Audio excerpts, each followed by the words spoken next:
is Thursday, February 29, 2024.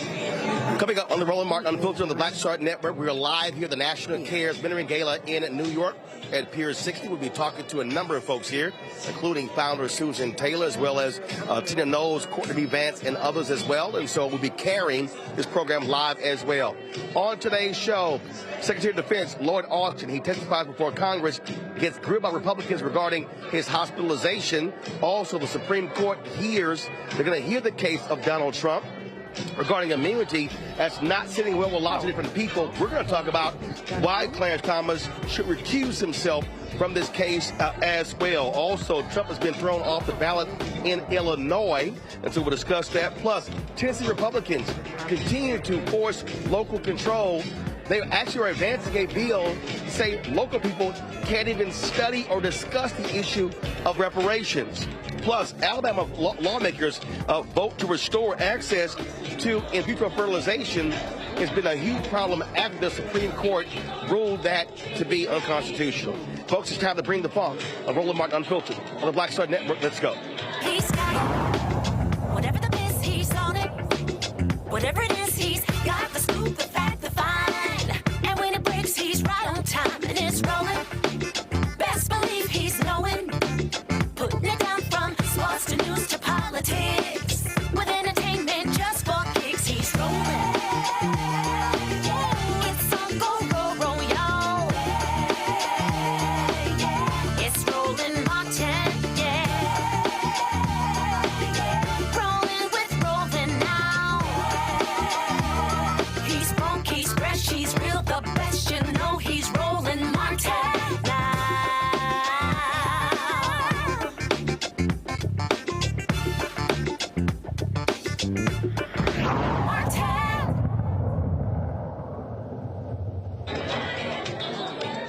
Hey folks, Roland Martin here, broadcasting live from Pier 60. We're here at the National Cares Mentoring Gala that's taking place here. And so folks are already coming in for the reception. The program is going to start in about an hour. We're going to be broadcasting it, streaming it right here on Roland Martin Unfiltered and on the Blackstar Network. And so you're not going to miss any of that. Kenny Lattimore performing. It's being hosted by Sherry Shepard. They're honoring a number of different people. We're going to be hearing from a number of folks that will be coming through here as well, including founder Susan Taylor. So we look forward to that. But let's talk about what's happening in the news. Today on Capitol Hill, Pentagon Secretary Lloyd Austin, Secretary of Defense, he testified before Congress. Remember, he was hospitalized in December with prostate cancer. Did not tell the White House, did not tell members of Congress, caused a huge brouhaha here in D.C. He did apologize for that, but it didn't stop Republicans from grilling him. Here is some of today's testimony. I know that Congress has some legitimate concerns about some issues around my illness. So let me start by thanking all those who've offered me well wishes after my recent cancer treatment and hospital stay. I very much appreciate your kind words, and I received world-class medical care at Walter Reed. And I want to again publicly thank my doctors and the outstanding nursing staff. They expect me to be completely cured of my prostate cancer, which was caught early. And I continue to recover, and now I want to be very clear. There was never any lapse in authorities or in command and control. At all times, either I or the Deputy Secretary was in a position to conduct the duties of my office, but we did have a breakdown in notifications during my January stay at Walter Reed, and that is sharing my location and why I was here. And back in December, I should have promptly informed the President, my team in Congress, and the American people of my cancer diagnosis and subsequent treatment. Again, we did not handle this right, and I did not handle it right. As you know, I've apologized, including directly to the President, and I take full responsibility. I'm also taking responsibility for some institutional changes to make sure that this cannot happen again. It's not enough for me to pledge to do better. The system must be postured better to make the appropriate notifications when authorities are transferred. And my staff must be ready to carry all of this out. But let me be clear, I never intended to keep my hospitalization from the White House or from anybody else.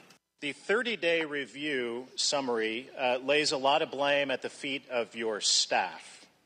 It seems that would appear, correct? For the breakdown in the process? You've told us that you are responsible, but the 30-day review seems to blame your staff. Well, the 30-day review pointed out that that there were some missteps, but there was never any ill intent or an intent to obfuscate. So, 1 year ago, you told me in this hearing room you had no regrets about what happened in Afghanistan. Do you regret what happened here? I've said that we didn't get this right, Congressman, and we put measures in place to ensure that the notification process is improved going forward. Mr. Secretary, who will be held accountable? The transfer of authority was. Who will be held accountable for this? This embarrassment. Again, I take full responsibility, and we put measures in place to address the shortcomings. Are you surprised the president didn't call for your resignation? I'm surprised, but are you surprised that he didn't call for your resignation? The president has expressed full faith and confidence in me. So you're not surprised that he didn't call for your resignation. Is it typical that the president would go 3 days without talking to his Secretary of Defense? Is that typical, or is that a regular posture?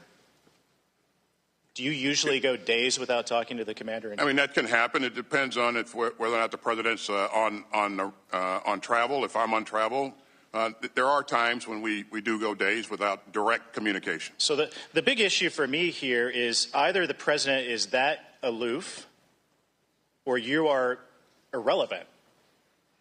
Which one is it, Mr. Secretary? That the president would go 3 days without knowing that his Secretary of Defense is not on the job? It's neither. The president is not aloof, and I am.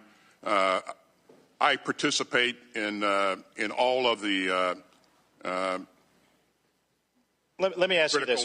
On January 2nd, while you were in the hospital, President Biden was vacationing in the Caribbean. Your deputy, who the president didn't even know had operational control, was on a beach in Puerto Rico. What kind of message does that send to our adversaries?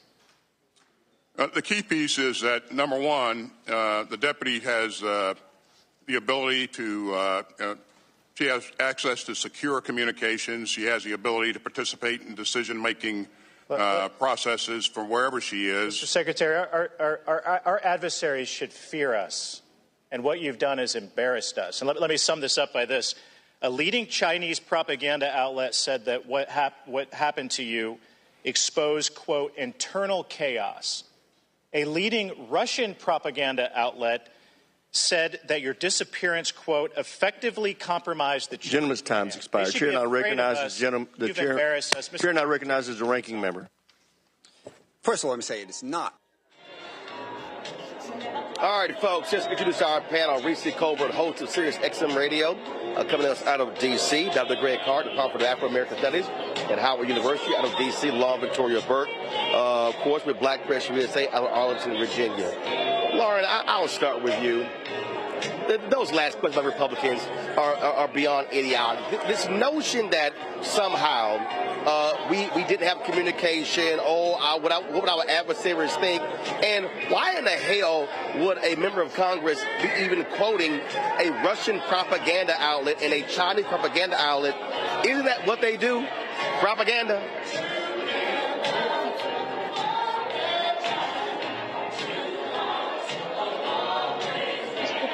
Part is cozy with Russia, is oddly cozy with Russia, even more amusing there. And let's be clear, I mean, the secretary made some mistakes with regard to the notification when he was dealing with his prostate cancer. He should have handled that differently.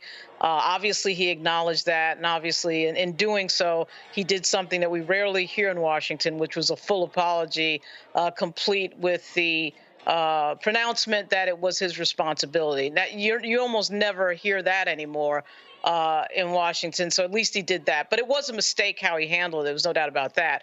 It is crazy though to watch a hearing. I mean, at least Congressman Banks actually has served in the Navy.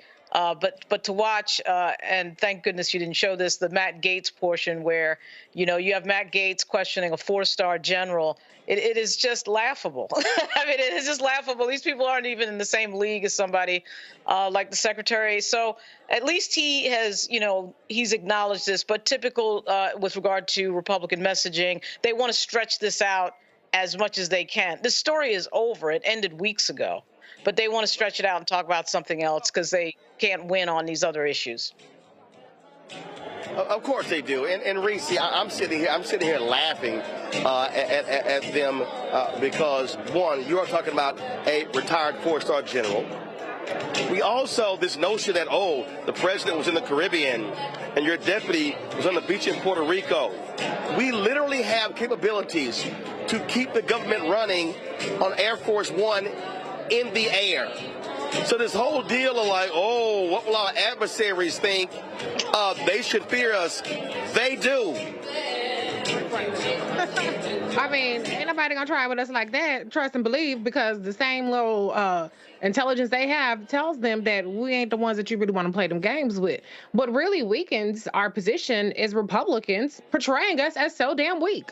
As Republicans portraying us as a nation, or falsely portraying us as a nation that is run by a handful of people, as opposed to the fact that we have a deep and broad infrastructure that is widely dispersed throughout the country and with many intelligence capabilities that keeps our national security pretty damn safe. And so I think the notion of quoting Chinese propaganda, which propaganda is not credible, and Russian propaganda is also not credible, just shows how incredibly stupid Republicans are and how little they have to work with.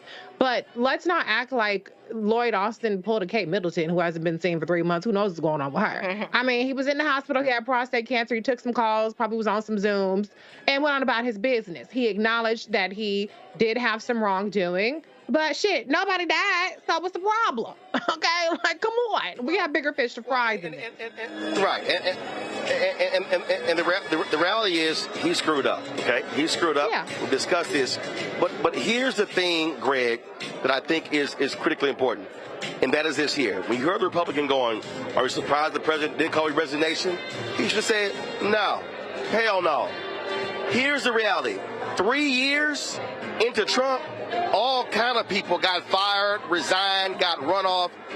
The thing that I keep talking about why you must reelect Biden-Harris is because we've had a no-drama presidency. I can't remember the last administration where you did not have some high-level drama among cabinet secretaries and low-level folks.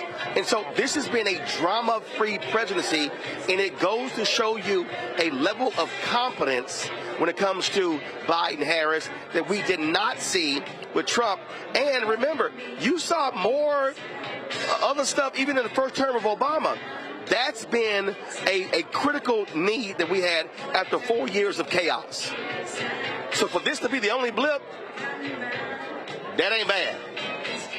But even if there were no blips, it would be irrelevant. Competence isn't the issue here. Policy isn't the issue here. Congressman Kahana out of California asked Secretary Austin how many Palestinian women and children have been killed, and the Secretary of Defense said that about 25,000. And then when he asked how many munitions has the United States given Israel, and also he made note at that moment that the United Nations has said that arming Israel now could be considered a war crime, and the Secretary of Defense didn't know the number, and Ro Khanna told him 21,000 munitions have been given to the killers in Israel as they slaughtered the Palestinian people. In other words, it's not about ideology, it's not about competence.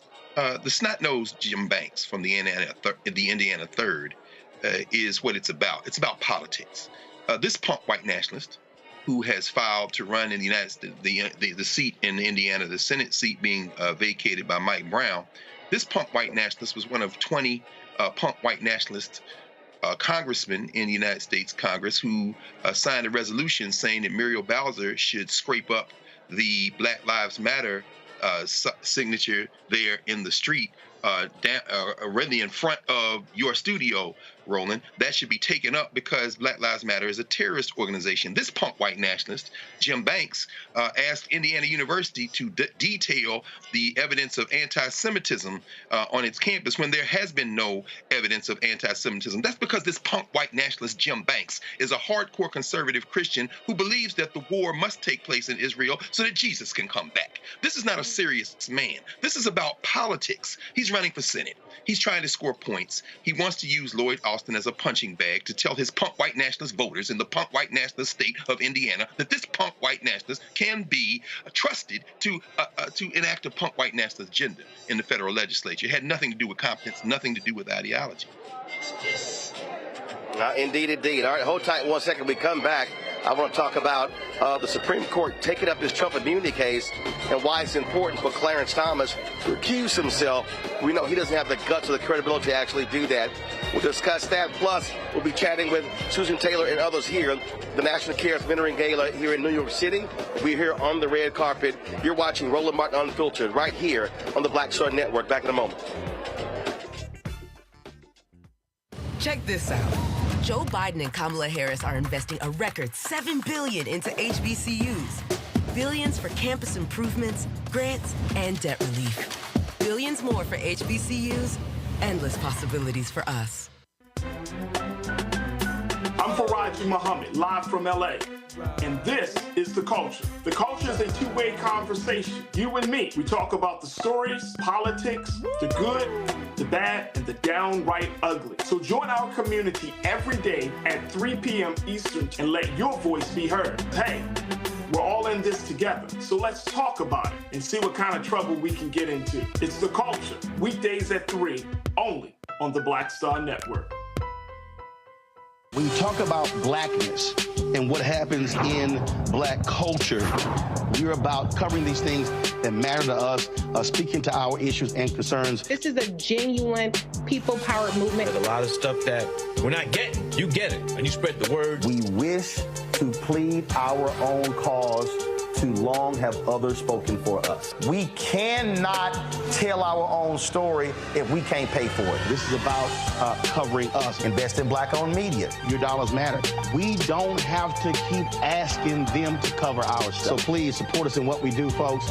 We want to hit 2,000 people, $50 this month, raise $100,000. We're behind 100,000, so we want to hit that. Y'all money makes this possible. Check some money orders. Go to P.O. Box 57196, Washington, D.C. 20037-0196. The Cash App is $RM Unfiltered. PayPal is R Martin Unfiltered. Venmo is RM Unfiltered. Zelle is Roland at RolandSMartin.com. Hey, what's up? Geek Today in the place to be. Got Kicked Out Your Mama's University, creator and executive producer of Fat Tuesdays, an air hip-hop comedy. But right now, I'm rolling with Roland Martin, unfiltered, uncut, unplugged, and undamn believable. You hear me?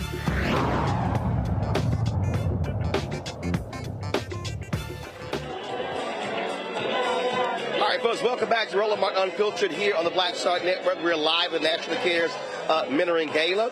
Folks are walking along the red carpet. We'll be chatting with some people in a little bit later. So we continue our show.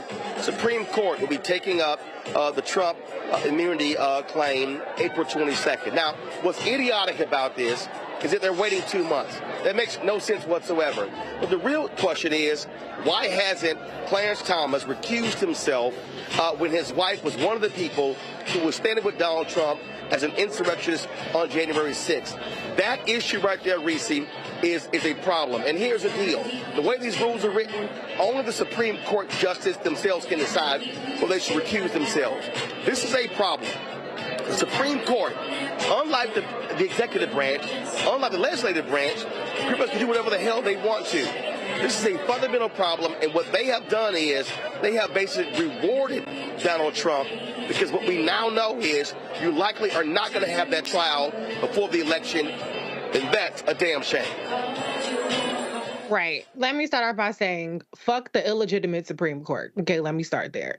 But I have to also acknowledge that Clarence Thomas and the Republican conservative right-wing stooges that Trump put on the Supreme Court when he stole two justices, basically one from the Obama administration and one and using the same rules that disgraceful Mitch McConnell, who's stepping aside now, should not have gotten Amy Coney Barrett on there. But they understand the assignment. They're not there for the good of the country. They're not there to be nonpartisan. They're there to enact a white nationalist agenda.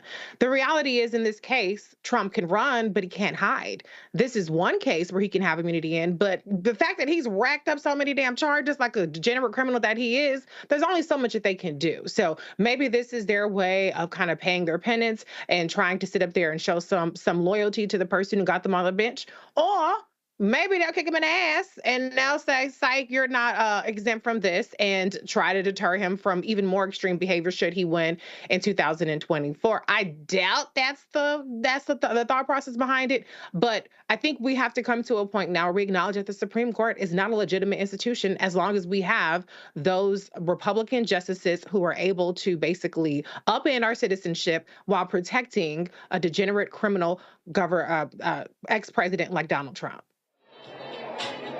And here's the deal, Lauren. All of these people assume that, because the D.C. Circuit made their rulings, Supreme Court would not pick this case up. But they did. This also shows the ineffectiveness and the fecklessness of Merrick Garland. He sat on his hands for a year.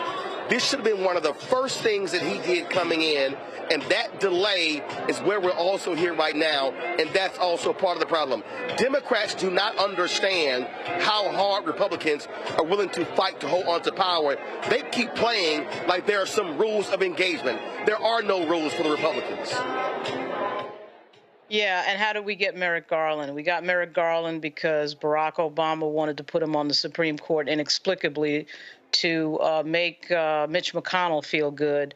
And then Joe Biden puts him in the position of Attorney General to make Merrick Garland feel good when he should have picked Doug Jones or Andrew Cuomo or somebody else, or Javier Becerra.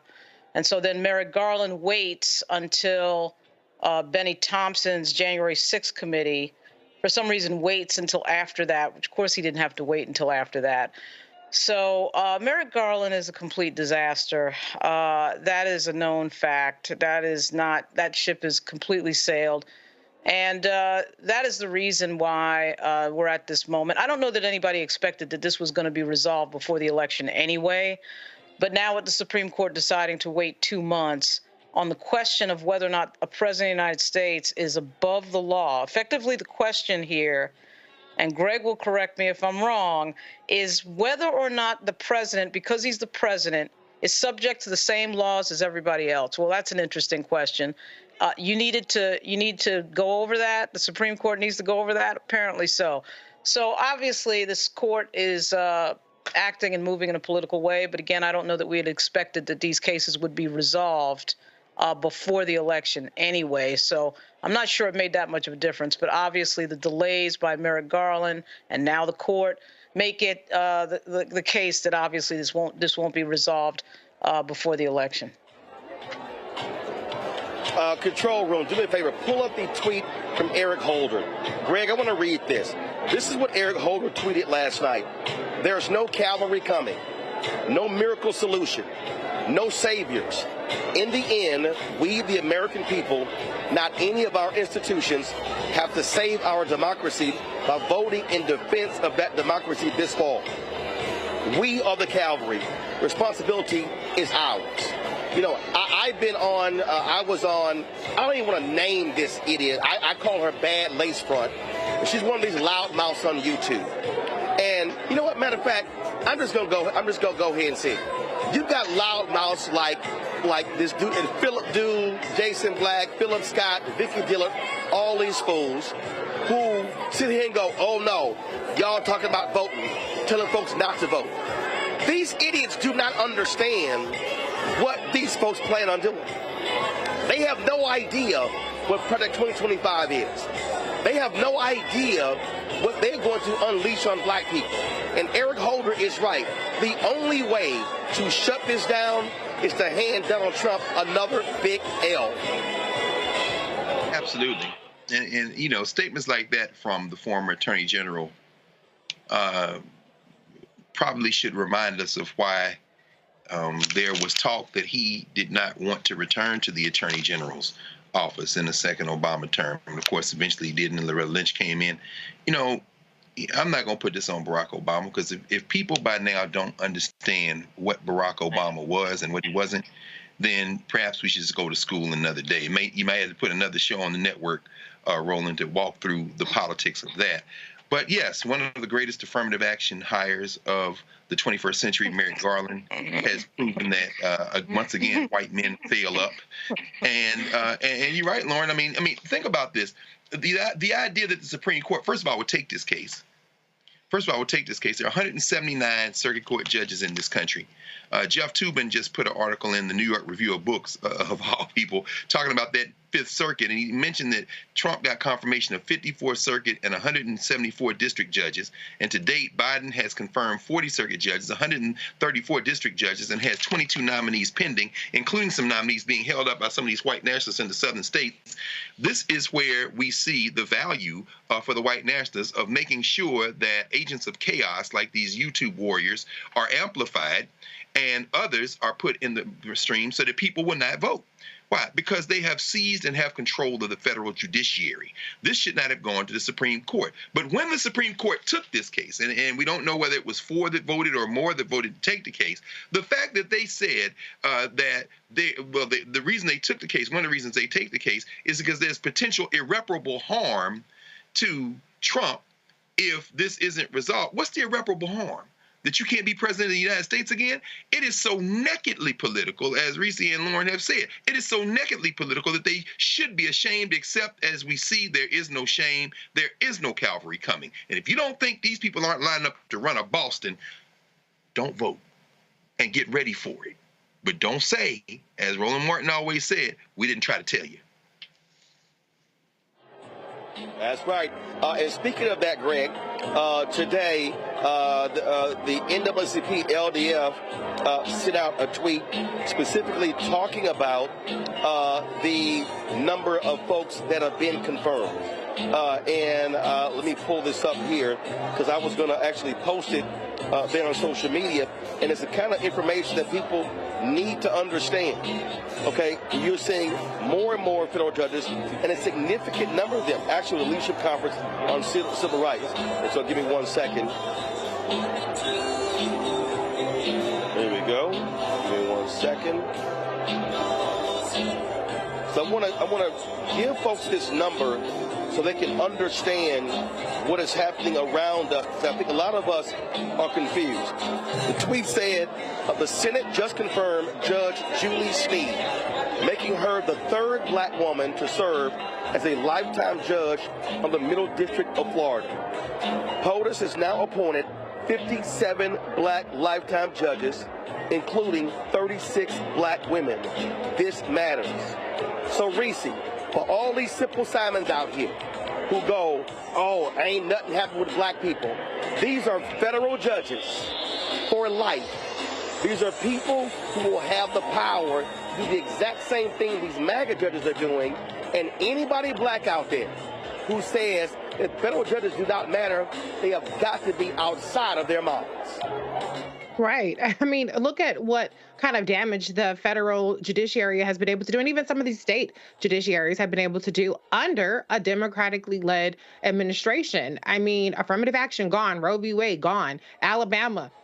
Now, a fetus is a person. I don't know when last time you saw a fetus walking down the street. So I think that people just have a real lack of understanding of how to connect the dots and how important the judiciary is, at least on the Democratic side. Now, the Republicans have been playing this long game for generations, and they are winning unless something is done, pack the courts or some other, measures are put in place to try to reverse this, to continue to hold on to it regardless of what the federal legislature looks like in terms of the makeup of Democratic versus Republican. But can I just add on about Eric Holder's point? I think that a lot of people are talking about there's no cavalry coming and what's to come in 2025.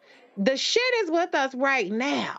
I don't know what's not clicking with people. If y'all looking for another storm, the Capitol Civil War type of thing, people taking up arms, you're not going to necessarily find it to that extreme. But what I do think is extreme is, like I just mentioned, what's happening in Alabama, what's happening across the country with these fetal personhood things, what's happening across the country in terms of rolling back criminal justice reform, what's happening across the country in terms of rolling back things on education, on actually stripping you of your citizenship by removing people that you have elected from those positions at the state level, Greg Abbott, Ron DeSantis, and doing all those things. And so every single Republican-led state, and there are only 17 states in this country that have a Democratic trifecta, you see what's to come even more on a national level if they get back into power. And the thing about it is, when somebody shows you who they are, believe it. And I'll say this here before I got to go to break, and that is this here. Senator Dick Durbin needs to get off his behind and stop letting this blue sip stuff happen. Democrats may not control the Senate in January or the presidency. They better be confirming every judge they can right now. Going to a break, we come back. We'll be live from the National Cares Mentoring Gala red carpet. Got some folks I'll be chatting with, including Ken Lattimore. You're watching Roland Martin Unfiltered on the Blackstar Network. Back in a moment.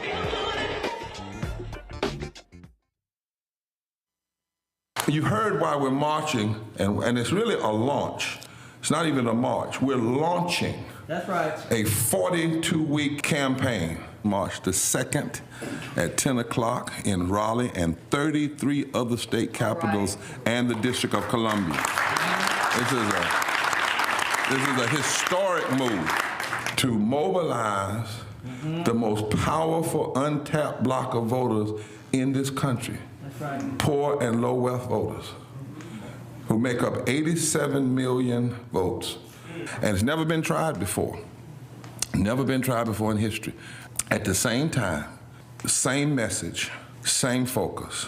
And when that power turns loose, they will not be able to figure out the political calculus. I don't know about you, but I'm ready to shake things up. I'm ready to get up out of the valley. I'm ready for God to put his spirit on us. I'm ready to be used to change this nation. And what we're saying is, can't we come together? Can't we come together around an agenda? You ain't got to like everything about Reverend Barber. You don't have to like everything about Sangria. You don't have to like everything about Long Prior. But can we come together and say, it's time to end poverty as the fourth leading cause of death? It's time to have $15 and a living wage indexed with inflation. So every time inflation goes up, the minimum wage goes up. It's time to have health care for all. It's time to fully fund public education. Can't we come together? It's time to protect women's right to women's health. It's time to have affordable housing for everybody. It's time to stop the proliferation of guns. Ain't no way folk ought to be able to have more guns than they have food, more guns than they have meat on their table. That makes no sense. Isn't it time for division to be ended and love to take over? Can't we organize around that? Look at your neighbor and say, neighbor, I don't need to like everything about you, but can't we organize for power? Can't we stand for justice? Can't we love everybody for just a little while? Can't we come up out of the valley? Can these bones live?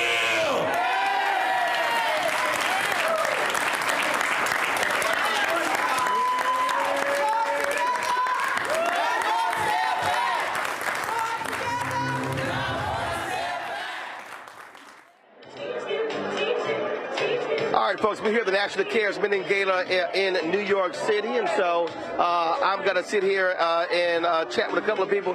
Where did Kenny go? So how you going? Stay right there. Slide it, step up. And so, of course, Tobias here. Look at how clean. Look at how clean everything. Treat me like a brother. Good to see you, one. Great to say I ain't seen you in a minute. What you say? I said, look at how clean the brown. Yes, absolutely. That's something I might have to come over to at home and borrow from you, man. Well, you know, I got a couple outfits. Yeah, absolutely. I pay attention. Obviously, folks are here to support National Cares Mentoring Gala, and they've done phenomenal work really on providing mentors to a lot of people all across the country since its inception. Yeah, absolutely. I mean, the children are our future. What will happen if we don't feed them correctly, if we don't feed their mind, their body, their spirit correctly? So, you know, I'm very, very, very pleased to be here. Pleased to see you. Jessica Care Moore, well, her fabulous self is here looking gorgeous. I'm honored to be here for, I think, the 7th year in a row, maybe. I've been doing the gala for many years, and it means a lot to me because, like Susan would say, we have to go get our babies because nobody else cares about them the way we do. Absolutely. So that's why I'm here. All right, glad to see both of you. Yeah. I appreciate it. All right, thanks a bunch. Here we go. Step on in, Mr. Clean. How you doing, baby? You all good? Good to see you, my brother. Yes, sir. Yes, sir. Yes, sir. So what's happening? Man, I am so excited about being here. This is such a organization that's just dear to my heart. Mentoring has been dear to my heart, and to think that this CARES organization has brought together so many resources for us to just grow and be better and stronger at what we give to our kids and probably each other in our community. So I'm excited to be here. For you growing up, who were your mentors? Wow. See, I had a great bonus dad. Because my parents divorced when I was 2. And my dad is a great part of my life, too. I want to make sure that's clear. But I had a bonus dad, too, who taught me a lot of things about life. There's a guy named Frank Wilson, who is a pastor, who, as a grown man, I needed, you know, a lot of times we think it's just about kids. But I needed mentors all through my entire life, and I still have mentors to this day. But Frank Wilson was a great pastor. We know his daughters. Well, you guys that are listening may know his daughters because one of his daughters is Fawn Weaver, who's Uncle Nearest, and he has 5 amazing daughters, and he has a son as well, and still found the time to pour in my life. I mean, he was one that would just pick up and say, "Let's go fishing," and it was out there on the lake fishing that you got your best life lessons. He walked me through my divorce. I mean, just being real. So you all know that was about 10 years ago in my life. I still needed mentors to help me to just guide through some rough areas. I think that's the thing that a lot of people don't understand. So when we talk about mentors, it's not a question of just if you were a child. The reality is there are people who you can bounce things off of. People, and they're not necessarily in your sphere of influence, in the area that you're in. Absolutely. And so that's the other thing. That can give you different perspectives on life. So this is so important. And if there's anything that I see this originally happening at this organization, and that is equipping people so that we're able to deal with different traumas and things that folks have gone through. Because a lot of times we think we know. I don't know, we think we know other people's experiences. But to have people help to train and make that mentorship even stronger, I think it's going to be a big important part of this organization. All right. We're looking forward to you singing tonight, brother. Thank you. I got a lot of love. A lot of love to sing about. So. All right. We appreciate it. Thanks a bunch. Thank you. All right, y'all. Appreciate it. Thanks a bunch. Y'all, Kenny Lattimore there. So in a second, we're going to chat with Sherry Shepard, of course, with her wonderful daytime talk show, where she's been killing the game. And so, matter of fact, John, while we're waiting on Sherry, we'll holler at my homeboy, John Murray, always showing him some love. He's executive producer of the Sherry Shepard Show. What's up, man? If I didn't know any better, I'd say you were an alpha. Well, sometimes you got to let them know. You look good, man. I appreciate likewise. It's a wonderful night to be here celebrating mentorship. Indeed. The iconic Susan Taylor. The mentorship, I was talking with Kenny, that it happens through one's whole life. And even in the job that you have, there were people who played critical roles who were mentoring you to accept this responsibility. Yeah, there were 4 people. The late Heather Gray, who was the showrunner at The Talk. Twitch, who was an executive producer at Ellen. The late, great Bill Getty, who I met through Sherry Shepard at The View. Him and Barbara Walters started The View. I'm tongue-tied tonight. And Kat McKenzie, who is the executive producer of GMA3. I worked on that show. It was my first gig. in 2021 when the world was opening back up after the pandemic. And when I went on this journey with Sherry, I needed to talk to people who were working in the space, and they all helped me very much, man. And what people don't understand is there are also folks who are in your space who you talk, bounce up. And if people don't understand the conversations that we have, because everything ain't always rosy in this business. No, it's not. And I have to say, you've been a great mentor to me, man. You're somebody, not just me, but black men and women in this business call for advice, direction, perspective. You kept a lot of us from jumping off the ledge and saving ourselves when we were about to be in trouble. And so I appreciate you for the role that you play, because adults need mentors too, man. Absolutely, absolutely. Baby, it's always good to see you. I'm about to chat with your girl in a second. Y'all been killing it with the show? Man, the ratings are good. The demo is excellent. The folks are watching, and we're having a good time. All right, John, I appreciate it. All right, then. So that's John Murray, executive producer of the Sherry Shepherd Show. We're about to grab Sherry in just a second. She's sitting here taking some photos right now. We got other people who are coming down. I saw recorded by our Courtney Vance for a second, so we'll have to grab him. What's going on, baby? What's happening? Did you and Kenny Lattimore exchange emails with the color scheme? Okay, and Courtney Vance. He is on blue as well. I don't know what is going on, but we are the blue family. Absolutely. Y'all let everybody else know. I know. I'm loving this. What's going on? Nothing. I'm very excited to be here. I'm just like Susan Taylor called me, and I just couldn't say anything but yes, especially when she told me the mission for the love of our children. So I was like, you know what? Our kids are not being protected. Our little brown girls and our brown boys, they're not being protected, and it is up to us. If they can't look to us to protect them and help them get out of the trauma and this generational curse of poverty and self-esteem, low self-esteem, who are they going to look to? Now, you know that's how that call went. The call went, Sherry, February 29th, yes. 7 p.m. February 29th, 7 p.m. You said, and you were like, yes. That's all Susan said. That's all, you know when Susan Taylor calls you? I mean, first of all, I've been reading Essence for I don't know how long. When Susan Taylor calls and says, hello, this is Susan Taylor, you drop the phone and you go, oh, yeah, whatever you want. Absolutely. First of all, show's going great.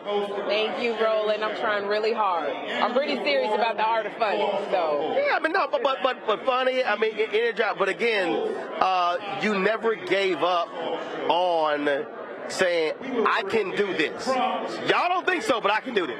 You know what? It's so funny trying to convince people that you can do what you dreamed about for 30-something years, 23 years. And I'm so glad I'm glad that I got it now, because I understand the assignment. I understand exactly when I walk out that door what I'm supposed to be bringing. So it's so not about me. In my 20s, it would have been about me. But now it's like, no, it's about what am I bringing? How am I being a vessel to show people that side of God that is love, light, laughter, and fun. And then when Oprah said, here's a baton, you done lost your mind. I'm still call and go, is this baton real? So the fact that Oprah even turned down other shows to come on to my show meant a lot. And to have her as a mentor, you know, I got these women, Gayle King, Oprah, Robin Roberts, Whoopi Goldberg. You know, you can't beat these women as mentors for a talk show. Always good to see you, darling. Love you, baby. You too, bro. All right, God. That's Sherry Shepherd, host of the Sherry Shepherd Show. We got Kefra Burns here, of course. He is the husband of Susan Taylor. A bad brother in his own right, doing his thing, doing amazing things. And so I'm going to grab him in a second. Let me grab Kefra right here. Looking clean, my brother. Thank you.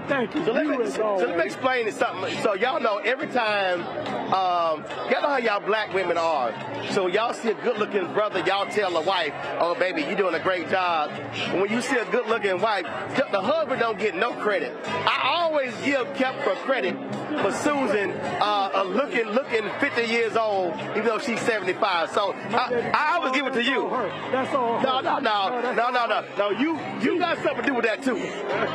I try to take care of her. You know what the community would do to me? No, damn that. I'm going to get it. If sisters always trying to get a woman credit, I'm going to get a husband some credit. Give me a little bit. I'm going to give you a little bit. You know, the one to keep the beat. Yes, That's sir. Right. Man, you've been on this ride with Susan. What has it been like to see go from idea to this? This started started out, we were on vacation someplace trying to figure out what are we going to do. This was after Hurricane Katrina. And we were on the beach trying to figure out what can we do, you know, and we had the Essence Music Festival. We said, we can't go back to New Orleans anyway. We're going to go to Houston, right? But we can't just go back to the Essence Music Festival and have a party. We got to do something else. We got to call out to the community. We got to do something about, you know, to help our folk, not only in Katrina, but especially our children. So what are we going to do? We're going to call the brothers together. I don't know if you were there for that. No, I was there. Yeah, that's right. The brothers got together, pledged that we were going to do something. Nothing happened. And so we were on the beach saying, what are we going to do? Susan said, we got a mentor. You know, we got to call the community together to put their hands on the shoulders of vulnerable black kids and everybody make a commitment. That's the only way this is going to happen. You know, we didn't come up and get where we are by ourselves. All of us had mentors. You know what I mean? Elsewise, I wouldn't be here at all. You know, I wouldn't be here. So that's how it started on the beach. They had blackberries back then. Blackberry. Susan had muscles right here in her thumbs, you know, from working on her Blackberry, right? She put most of CARES together on her Blackberry. Wow. Yeah. She's amazing. Well, it is amazing. It's great to be here. So we look forward to this gala. Always good to see you, my brother. Yeah, good to see you. Yes, always. sir. Yeah. All right, then. I'll see you a little bit later. Kepler Burns, y'all. That's my man. Thank you. All right, y'all. I'm looking down this. Appreciate it, baby. Go right ahead. I'm looking down this carpet. So I'm going to do this here. I'm going to go to a break. I'm going to come back. Hopefully, I'm going to grab Susan, and then I'm going to try to grab Courtney Vance as well. You're watching Roland Martin Unfiltered right here on the Blackstar Network. Check this out. Joe Biden and Kamala Harris are investing a record $7 billion into HBCUs. Billions for campus improvements, grants, and debt relief. Billions more for HBCUs. Endless possibilities for us. For the last 15 or maybe 16 years, 18 years, I'll say, since when I moved to LA, I hadn't had a break. I hadn't had a vacation, probably a week vacation here or there. Right. This year, after I got finished doing Queen Sugar and we wrapped it out, because I knew I had 2 TV shows coming on at the same time, I said, I'm going to take a little break. So I've been on break for the first time, and I can afford it now. Praise God. You know what I'm saying? Right. So I can afford it. I'm like, I can sit back and ain't got nothing to worry about, man. But this was the first time in almost in 2 decades that I've actually had time to sit back and smell the roses.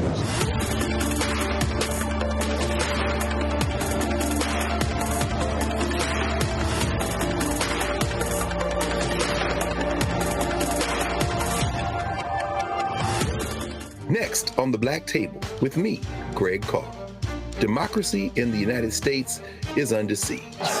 On this list of bad actors, it's easy to point out the Donald Trumps, the Marjorie Taylor Greens, or even the United States Supreme Court as the primary villains. But as David Pepper, author, scholar, and former politician himself says, there's another factor that trumps them all and resides much closer to many of our homes. His book is Laboratories of Autocracy, a wake-up call from behind the lines. So these state houses get hijacked by the far right, then they gerrymander, they suppress the opposition, and that allows them to legislate in a way that doesn't reflect the people of that state. David Pepper joins us on the next Black Table, here on the Blackstar Network. I'm Dee Barnes, and on the next frequency, Professor Janelle Hobson joins us to talk about hip-hop and its intersection with feminism and racial equality, plus her enlightening work with Ms. Magazine and how the great Harriet Tubman connects with women in hip-hop. So it was not hard for me to go from Harriet Tubman to hip-hop, honestly, because it is a legacy of Black women's resistance and Black women supporting our communities. That's what Harriet Tubman did. That's on the frequency on the Blackstar Network. Hello, we're the Critter Fixers. I'm Dr. Bernard Hodges. And I'm Dr. Terrence Ferguson. And you're tuned in to Roland Martin Unfiltered.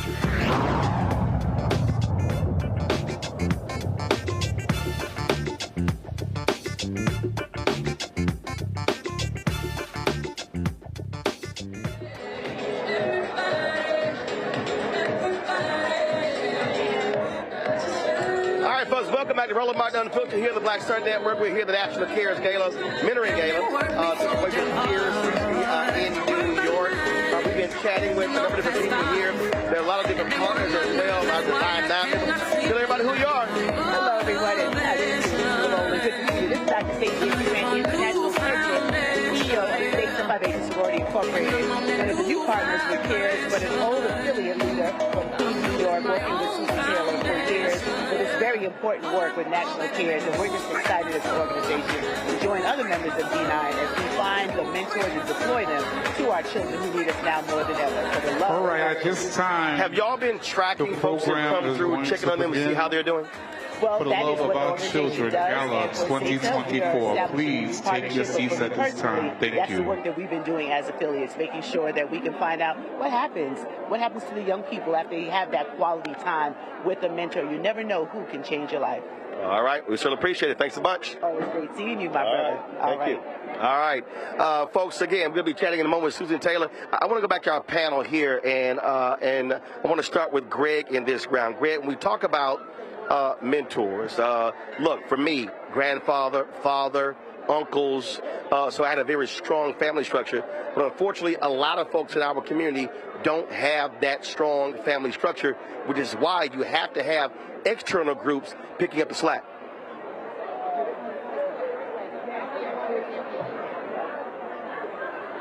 Everybody's birthday is only once every 4 years on this leap day. But I spent much of the day at Paul Laurence Dunbar High School here in D.C. Of course, we know the historic Dunbar, at one time the only place in the country where black children could go to high school and prepare to go to college. And we were talking about this very thing.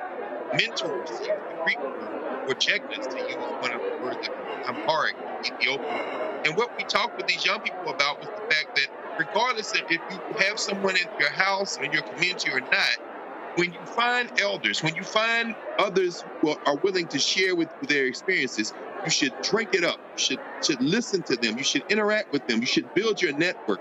And so there's nothing like what happens in our community when adults, when people invested in the future of our people, look at young people and say, I'm not going to talk to you. I'm going to talk with you. I'm not going to walk in front of you and lead you. I'm going to walk side by side with you.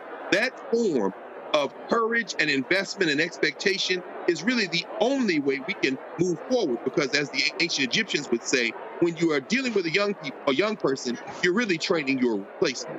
So that's what we're doing. We're training our replacement to engage in the work that you're covering. Joining us right now is the founder of National CARES, Susan Taylor. What's happening? Hello, Roland Martin. Look at you, looking like the king. You are. I'm the judge here chilling. The king you are. Thank you for tonight. We're so excited to be here for our children, to be in this gorgeous spot and with your gorgeous self and, Black America, gathering with our allies to do the good work. National CARES Mentoring Movement for the love of our children, Gala. So I was talking to Kefra, and he said this thing started, y'all were on the beach like, what we gonna do? And he said you basically almost rub your thumbs off on a BlackBerry with this idea. It's so true. I miss my BlackBerry, but that's another story. Because, Katrina just devastated New Orleans, the home of the Essence Music Festival. And I said, we can't go back and do what we've done. We have to deepen our commitment. We have to do something to protect our children. And just in being still and listening in, Holy Spirit said mentoring. And so we brought people together over several days in New Orleans, and we asked them to go back to their respective cities and to mentor the children. But we needed to do more than that, because they didn't. And so I started Essence Cares. And then when I wrote about it, people just reached out and said, we need this in our city. And I said, you know what? Got to rename it, because they couldn't use the name Essence, so we named it the National CARES Mentoring Movement. And we started building, first in Atlanta, and then we replicated that model, recruiting mentors, training them, and then deploying them to where our children were struggling and losing ground in, poverty schools, in incarceration, forgotten, struggling, depressed, and now suicidal. So this is our work. We work where the harms of poverty live. We're not afraid of our people. We are standing on the shoulders of ancestors who didn't even have shoes. So this is the work that we're doing, and we're serious about it. So in how many cities now? We're in, wow, we are in 58 cities. And in 26 states. And are you surprised that how quickly it developed? Because that's not always easy. You know something, Roland? I want to be wherever the children are struggling. What surprises me is that we have to work so hard to get people to care. You know, I mean, we are living in social media. We know everything about celebrities, but we don't know enough about our own history, culture, what our people withstood for our arrival, and what our responsibilities are today. That's what I want. I want black people to get along with one another, to agree, and to learn how to link arms and aims in peace and build together. That's the vision, you know. All right. Well, look, program's about to start, and so you got to go.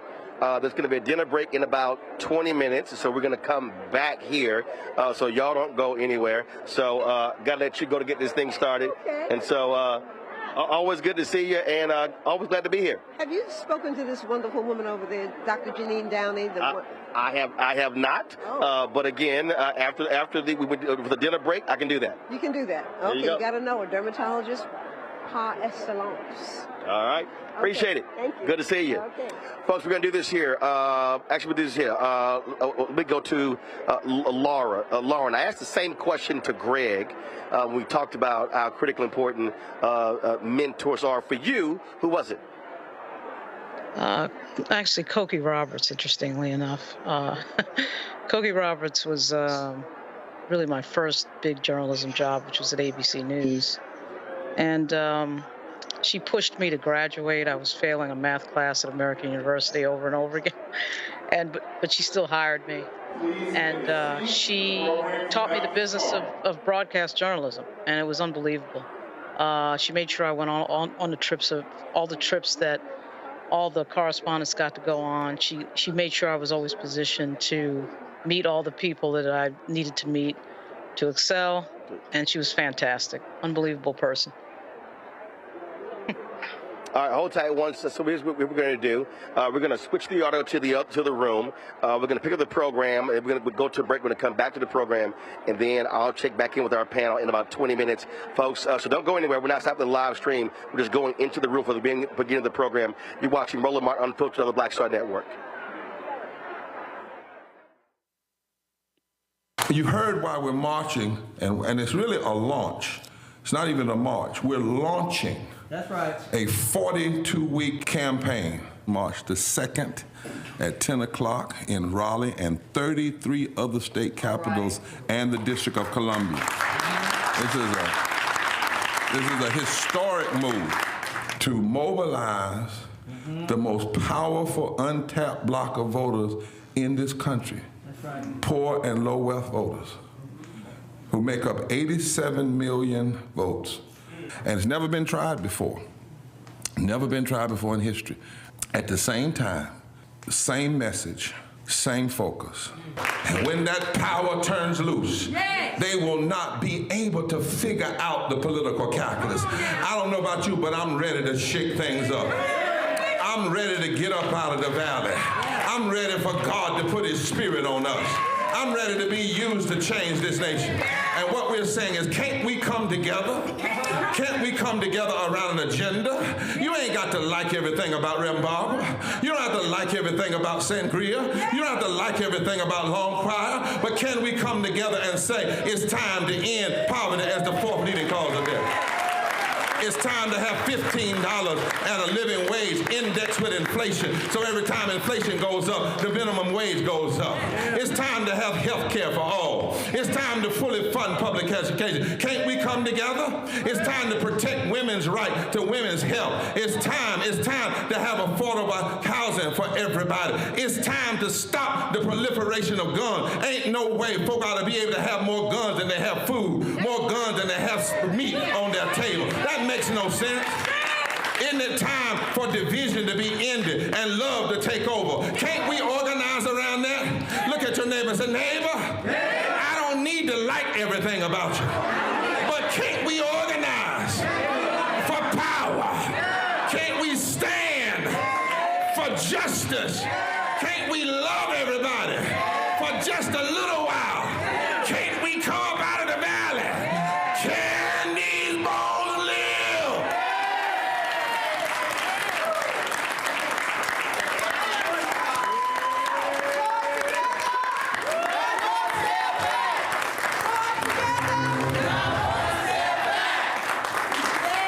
What's up, y'all? I'm Devon Franklin. It is always a pleasure to be in the house. You are watching Roland Martin Unfiltered. Stay right here.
Good evening, everyone.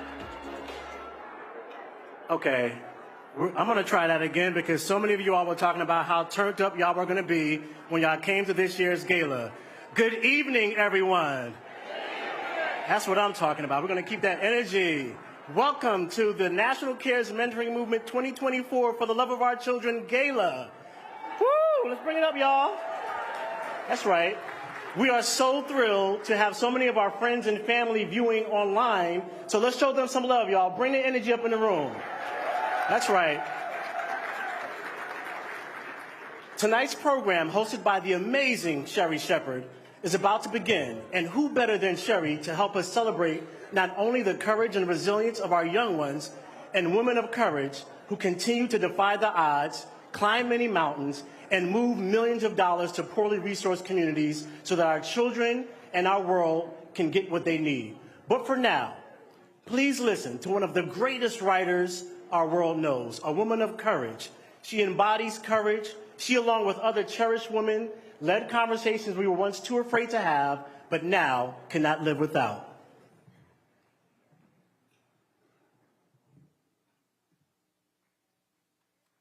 I was inspired to write the pledge to our youth, really by Miss Susan Taylor of Essence Magazine.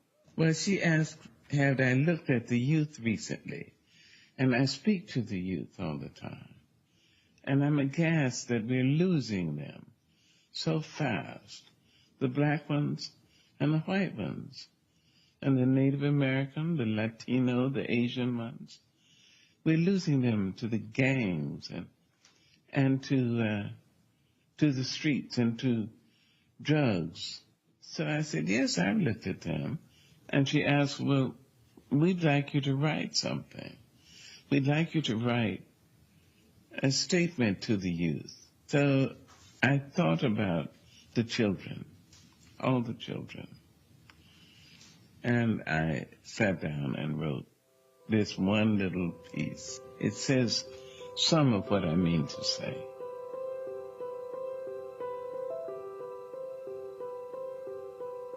Young women, young men of color, we add our voices to the voices of your ancestors who speak to you over ancient seas and across impossible mountaintops. Come up from the gloom of national neglect. You have already been paid for. Come out of the shadow of irrational prejudice. You owe no racial debt to history. The blood of our bodies and the prayers of our souls have bought you a future free from shame and bright beyond the telling of it. You are the best we have. You are all we have. You are what we have become.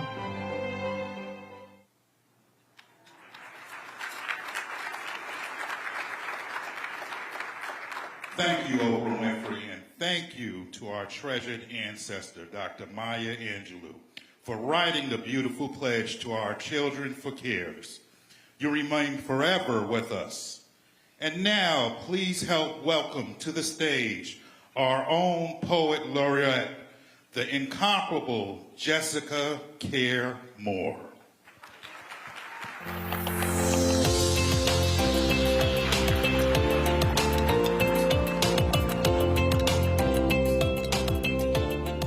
Hey family, how y'all doing? Y'all pretty? Sending greetings and love from the Black City of Detroit. Happy to be in the house. Thank you, Susan Taylor, for trusting me for many years in a row to write something to celebrate everyone that's in this room. And this year, I'm very honored to be celebrating the greatest of all time. That would be the Black woman. The original GOAT. A 15-year-old girl, September 4th, 1957. Head full of curls, wore a perfectly starched white and black dress. She wasn't planning to walk alone that day. Pushing past screams of hatred and threats against her life, Elizabeth Ann Eckert, face covered in dark glasses, still continued, walking the longest block of her life. The first black student to integrate a segregated American high school in Little Rock, Arkansas.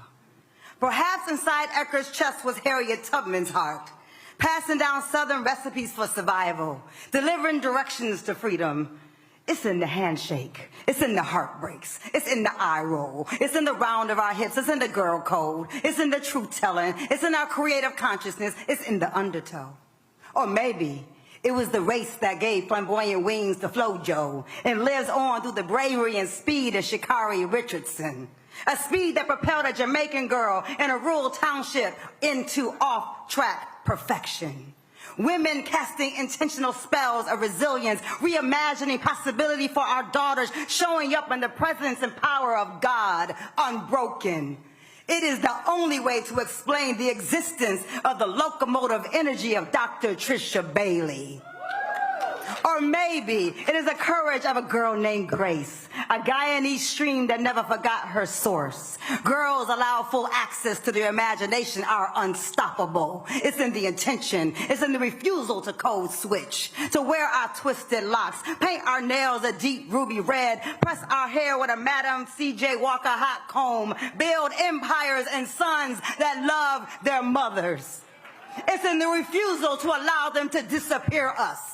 We alive in the work of philanthropist and mentor Susan Taylor Batten, doing the lifelong courageous work of racial equity. We are a Sheila Johnson empire striking black, a Susan Taylor pantheon of publishing, the essence of finding strength at all costs. We a shared community compass directing us back to ourselves when lost. Under a soprano sky, we find the power of self-preservation with every breath, every syllable from Sonia Sanchez. Sometimes it just takes one Detroit woman to refuse to sit at the back of the bus.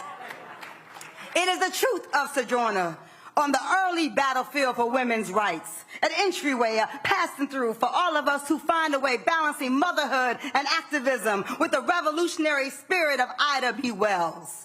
Glass ceiling still breaking in 2024 as Kimberly Dowdell, my sister, becomes the first black woman president of the American Institute of Architects. While Ketanji Brown Jackson reigns supreme, a Willie Mae Thornton blues, the gift, craft, and majesty reflected in the eyes of Cicely Tyson, the activism of Lena Horne, an Alice Walker poem in the purple palm of our hands, a Nina Simone note dragged and held captive on the bottom of a nightmare ship. We exist in Serena's right wrist, and the funk rock leg kick of Betty Davis. We are seers, regal, radical, beautiful before your timelessness beauties, found in the visionary filmmaking origin eye of Ava and hip-hop archivist Sarita Gates. When you dream, you don't wait. You celebrate the queen and the light. Making space, Mae Jemison in flight, the audacious journey of Josephine Baker and her steadfast defiance against back doors. Our collective wonder held in the grip of a love only a bell hooks could reach. In the bluest eye of Morrison, the secrets we share and the laughter we blow out large as an Angela Davis 1971 Afro. We know deep loves and battle scars. Selma Burke and Betsar. Didn't Nikki Giovanni just travel to Mars? Don't we shapeshift Sankofa style back and forth through these stories of survival, Octavia? You remember who we be? The satirical wit and beautiful stutter of Ruby Dee. The reason why Entezaki wrote for Color Girls and Misty Copeland's body forever changed ballet. It's the way we move. We are the message. We are the message. The message is braided into cornrows. It's in the meals with no recipes. It's never having to ask for directions. It's an intuition. It's a knowing. It's a songbird force of Patina Miller. It's Roberta Flack for beginners. It's our stillness, it's in our walk, it's in our laughter, our Gwendolyn Brooks cool, our fierce Samara joy. We sculpted in the delicate brown, red, Alabama red, pone, deep, dark blue, ocean, black clay, F. Catlett, and Vinnie Bagwell. We age well. Through whispers and handfuls of prayers, we are the necessary fire in the belly that birthed American rock and roll. That birthed American rock and roll. It's personal for me. Resonating off the fingers of Sister Rosetta Tharpe strings, a vote for Shirley Chisholm, and Aretha is our queen. We are the miracle, the memory, and the message. Some days you might find us wearing dark sunglasses and a perfectly starched white, black, and white dress, taking a courageous, unplanned, long walk into our future, glancing back at the other women who propelled us across the line. Long live black women, the original greatest of all time. Thank you. I love us, and I love you. Thank you. Thank you, Susan. I love you. Enjoy your night. Give it up for Jessica Pierre Moore.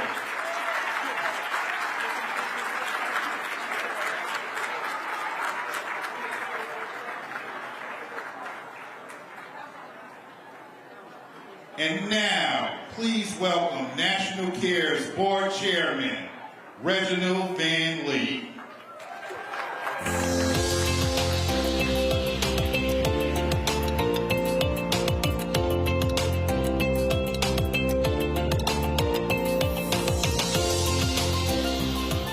So why in the world do I have to follow that?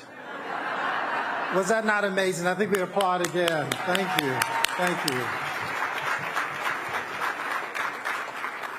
I have the honor to serve as chair of the board, and I have some of my other board members here, and I'd like for them to stand to be recognized as well. Board members, please stand.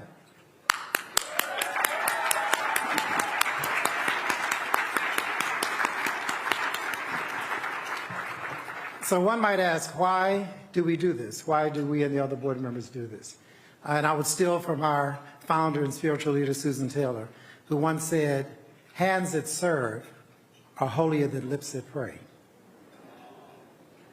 Let me say that again. Hands that serve are holier than lips that pray.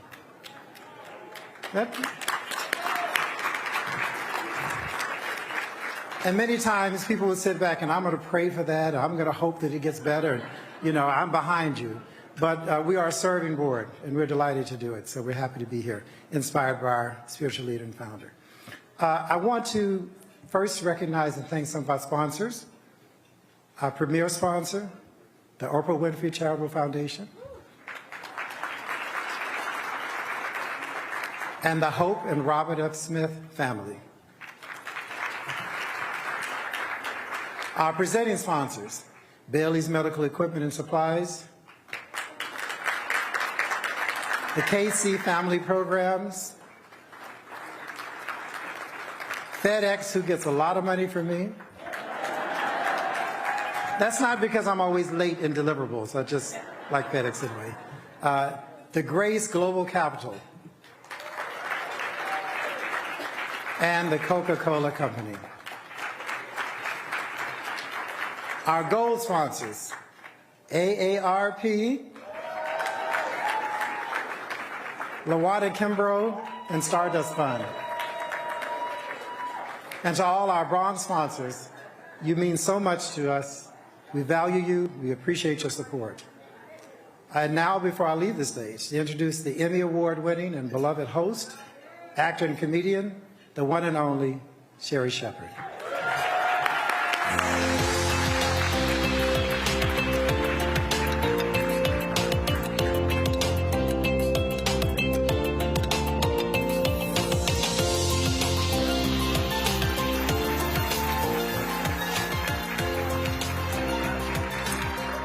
Thank you, Reggie. Thank you, Jessica. Hey, family. Hey.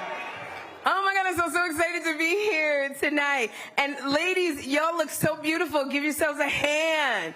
You look so good. Y'all know you're going to have to loosen up that waist trainer when the food comes. I don't know if you like me. I got on a waist trainer, saran wrap, and a girdle. Oh, my goodness. When I tell you, I am so excited to be here, and I want to thank Susan Taylor, who called me and asked me to host for the evening. I don't know what Susan is, but I want to thank Susan because when Susan Taylor calls you to host, first of all, you drop the phone because you're like, I can't believe I'm talking to Susan Taylor. And then the next answer out of your mouth is whatever you need. Yes.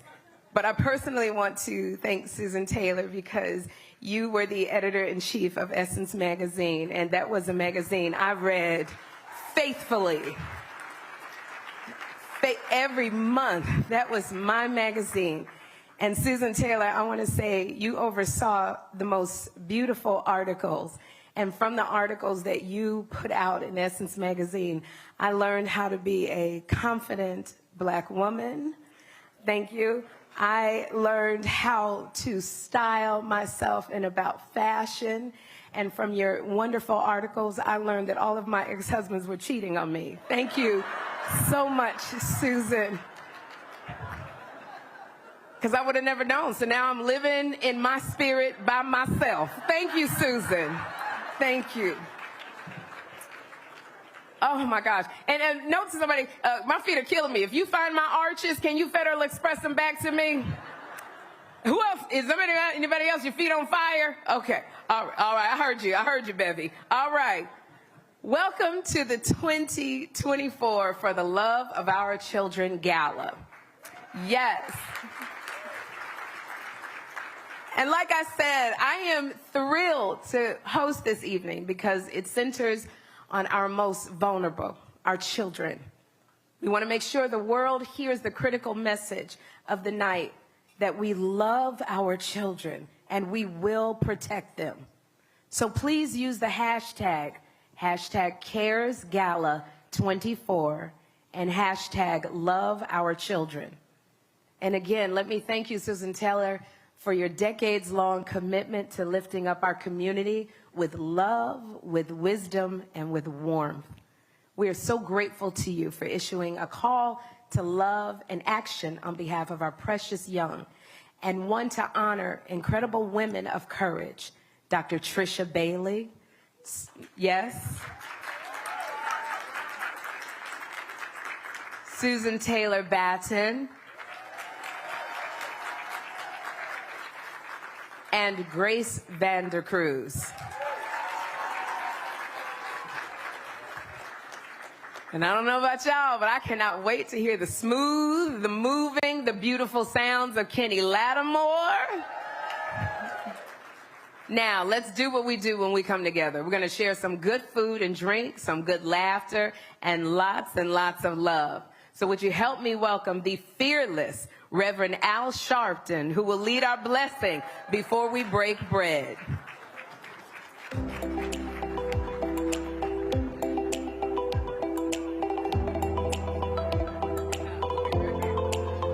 Good evening, good evening. Certainly we are blessed to be here and blessed to have the most spiritual person that I've met in my life, Susan Taylor, bringing us together every year. I'm going to pray they kept Sherry on stage to yank my coat. I'm not supposed to be making a speech. I'm supposed to be praying. Let us pray. Dear God, God of our weary years, God of our silent tears, we gather to thank you first for life. We thank you because we know throughout the annals of history you never made a mistake. And we know that we're not mistakes. And every once in a while you'll send a Susan Taylor by to teach us that we, no matter what our circumstance and our background, we were created to do something perfect and in your order. We thank you because you've given us mentors. And if we would follow the mentors, we would find our paths to being the essence of who we're supposed to be. So bless us tonight as we have fun to see the depths of who we should and could be and then pass that on to our children, who Susan and Kepper have given their lives to develop, because some had to develop us. I thank you for the strong black women, a black woman that raised me, a single mother, but didn't bring me with a single concept of myself, but taught me to be whoever I could be. You even chose to bring your son in the world through a dark Nazarene woman who stood by him all the way to the cross. And as we bear the cross of these times, we know the only ones that will help bear that cross is strong, conscious, spiritual black women. So we thank you as we partake of food and beverage tonight, that we also partake of the spirit of you in us that emanates in this great endeavor. These blessings we ask in your name and for thy sake. Amen.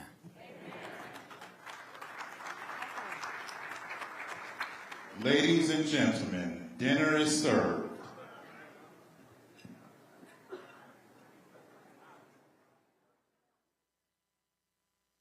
Hatred on the streets, a horrific scene, a white nationalist rally that descended into deadly violence.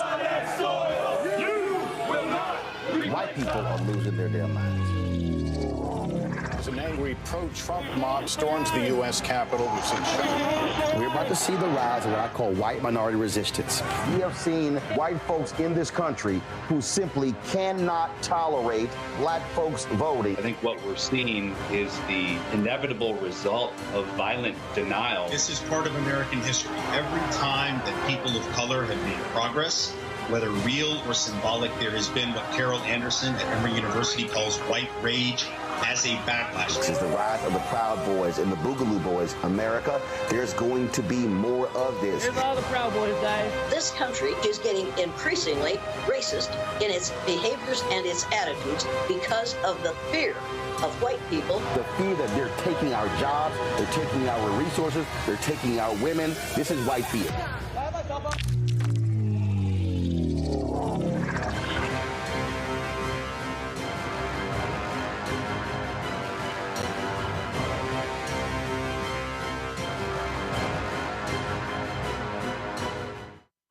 Owens, America's wealth coach and host of Get Wealthy. Let me hit you with a few numbers. African Americans spend 9 times the amount on ethnic beauty products and yet only own 1% of the beauty supply stores. It's an $18 billion industry. On the next Get Wealthy, you're gonna learn and hear from a woman who's turning this obstacle into an opportunity. We literally take you from A to Z on all of the things step by step you need to have in place to open and run a very successful beauty supply store. That's right here with me, Deborah Owens, host of Get Wealthy, only on Blackstar Network.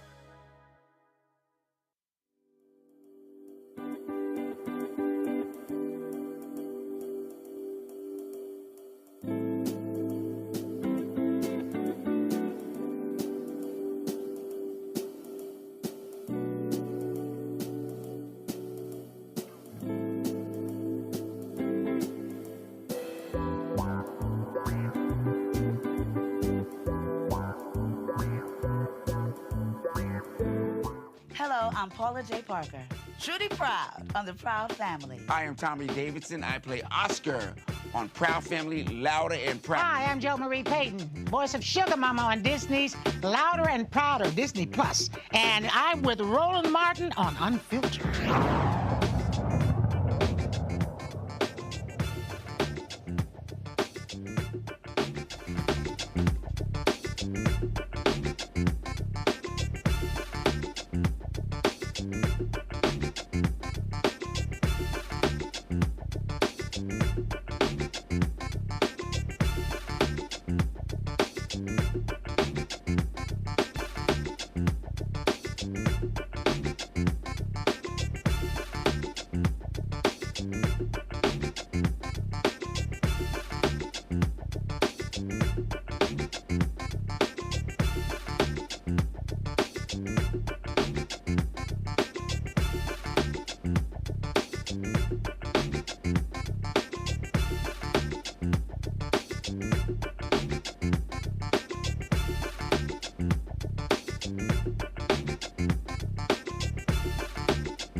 Hey, folks, Roland Martin, welcome back to the National Cares Gala. I'm here, of course. So there's a dinner break right now, and so we're going to go back to the program when it starts. There are several people who we want to chat with, and so there are a lot of people here from various National Cares chapters. Come on.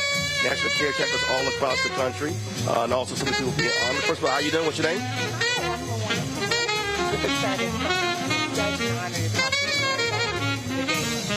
And before I start, I want to say so I'm going to try to arrest my nervousness because I'm such a big fan.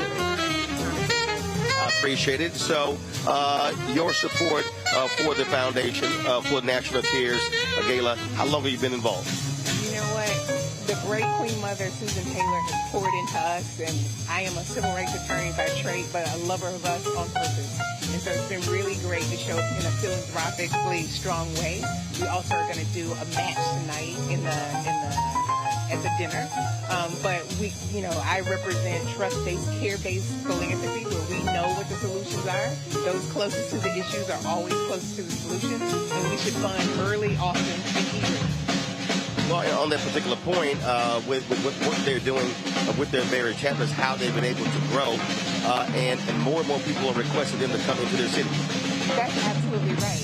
We hope that this is a model that proliferates. It absolutely is a solution. We don't need any more commissions. We know how to care for us. We know how to pour into us, and we should be investing in us first. All right, then. So you said it's going to be a match later. What do you say to other philanthropic organizations out there? Because it's very difficult for a lot of black organizations to try to get those resources. Why they must support initiatives like this? We must. This is our future. This is the greatest investment in an equitable future. And I, have strong words that I'm going to be measured for your programming. That philanthropy has always done, right? These organizations, black-led organizations, community leaders have always had the answer. We have given too anemically in the past, and now it's time to stand in the breach and reckon with that history of undergiving. And so I say they can do it the same way Molly got to it, and the Stardust Fund and Wanna Keep to do it. I create a challenge to everyone else to do it.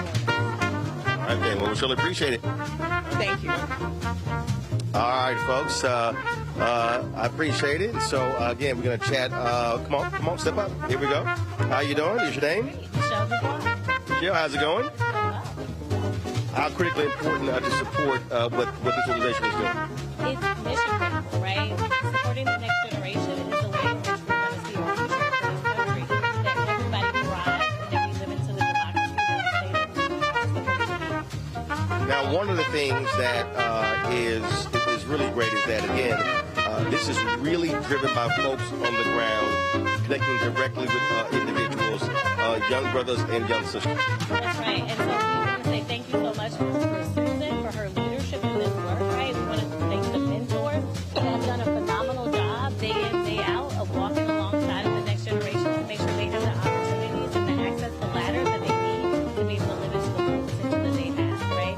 And so that's why it's really important to be a part of this mentoring organization, why it's important to support the work that Susan is doing through CARES, and we are really thrilled. My company, Values Partnership, is on behalf of our clients before to ensure that the next generation has the access to mentors We certainly appreciate it. Thanks so much. I want to ask Lauren and Greg this here. And Lauren, I want to start with you. And that is, this has been one of the issues that many organizations have had, really getting foundations, others to understand the work that is being done, and it is always a constant battle to go after those resources. And so in this country, we spend a ton of money after the fact, but if you actually put more money on the front end, you can actually fix a lot of these problems. Absolutely, yeah. And interestingly enough, I think next week in the State of the Union, we're going to hear the president perhaps do some policy that is going to make us think about that again, but I'll detail that out next week. If you do not spend money on the front end on these young people, you will definitely be paying on the back end. We're definitely seeing that in the nation's capital with the lack of investment in our youth, and what happens when they, get to about their teenage years is that if you don't give young people something to do that's constructive, it will turn into something negative usually. So there's a huge problem with that. It's not sexy policy that politicians like to talk about.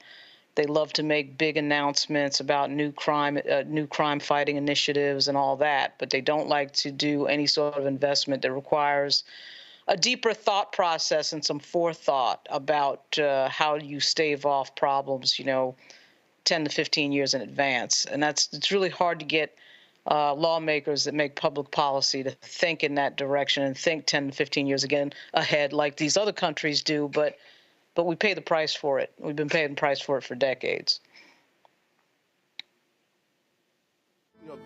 That is it. I mean, it is amazing when we have these conversations with folks about resources, and you will have lawmakers who will spend a lot more money on prisons, on jails, and programs along those lines, but then will say, "Oh, we can't afford it." When we talk about preventative programs, which is nonsensical. And again, we see this all across this country on the federal, state, and local level. Yeah. Well, the people who say we don't have money to pay for these types of programs are open enemies of our common humanity. They're miserable. They're miserable examples of misanthropic, individualistic, hyper-capitalist, really shrunken souls. And the tragedy isn't that they have these opinions, although that is a tragedy in a human sense. The tragedy is that we don't rise to the challenge and overwhelm them with our numbers, because most people in this country and in the world don't share those miserable opinions. When I look at the board of directors for National Cares, for example, and you see folks associated with the Carlyle Group and J.P. Morgan Chase and C3 Venture Flint and Comerica Bank and the Pickard Group and General Motors and KPMG, there's a reason why you have to recruit these type of folk, because they have access to resources. Is it ideal? Absolutely not. Because we know that the type of mouth-to-ear, hand-to-hand, life-to-life shaping that has allowed us to not only withstand the greatest single enduring tragedy in contemporary human history, enslavement and its aftermath, was achieved for us, by us, in churches, in community centers, in communities without resources except the human resource of investment. What happens when you pour that type of beautiful, brilliant determination into a larger vessel like the United States, a state system where there has never been a consensus on what this country is and what its commitment is to the people who live in it? Well, what you end up with is what we have here.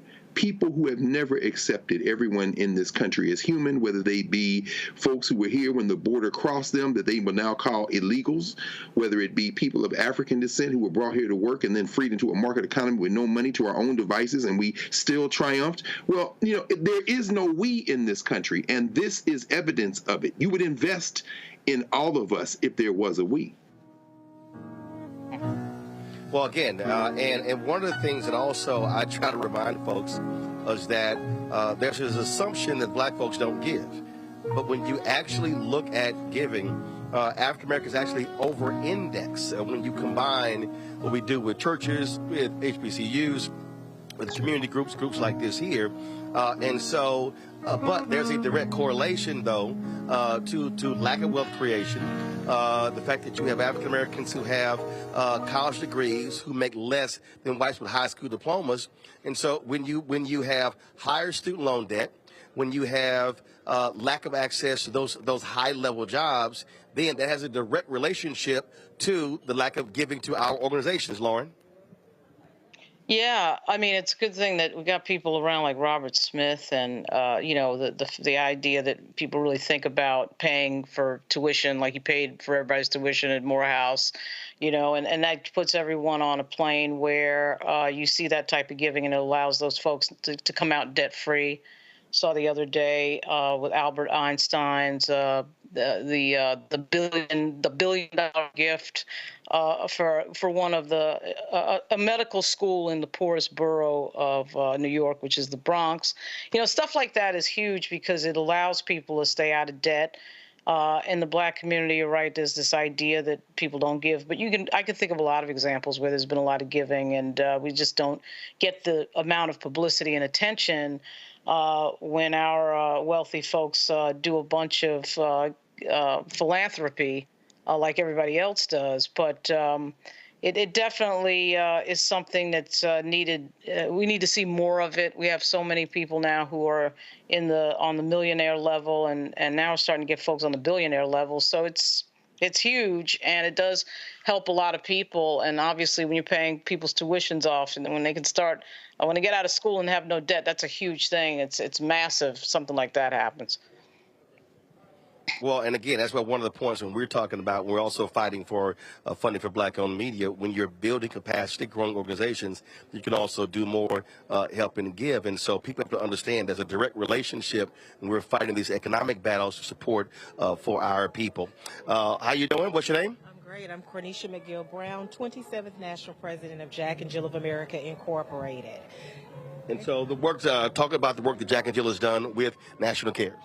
Yes, we have been an impact partner with National Cares for 4 years, and we understand the importance that it takes a village. So we have 262 chapters across the nation, and wherever there is a National Cares mentoring affiliate, we are there to support through volunteers, also as chapters, but also as individual members to ensure that we can provide the resources to really make an impact for all children. It's not just about our children, Jack and Jill, but we know that we must do more for all children within our communities.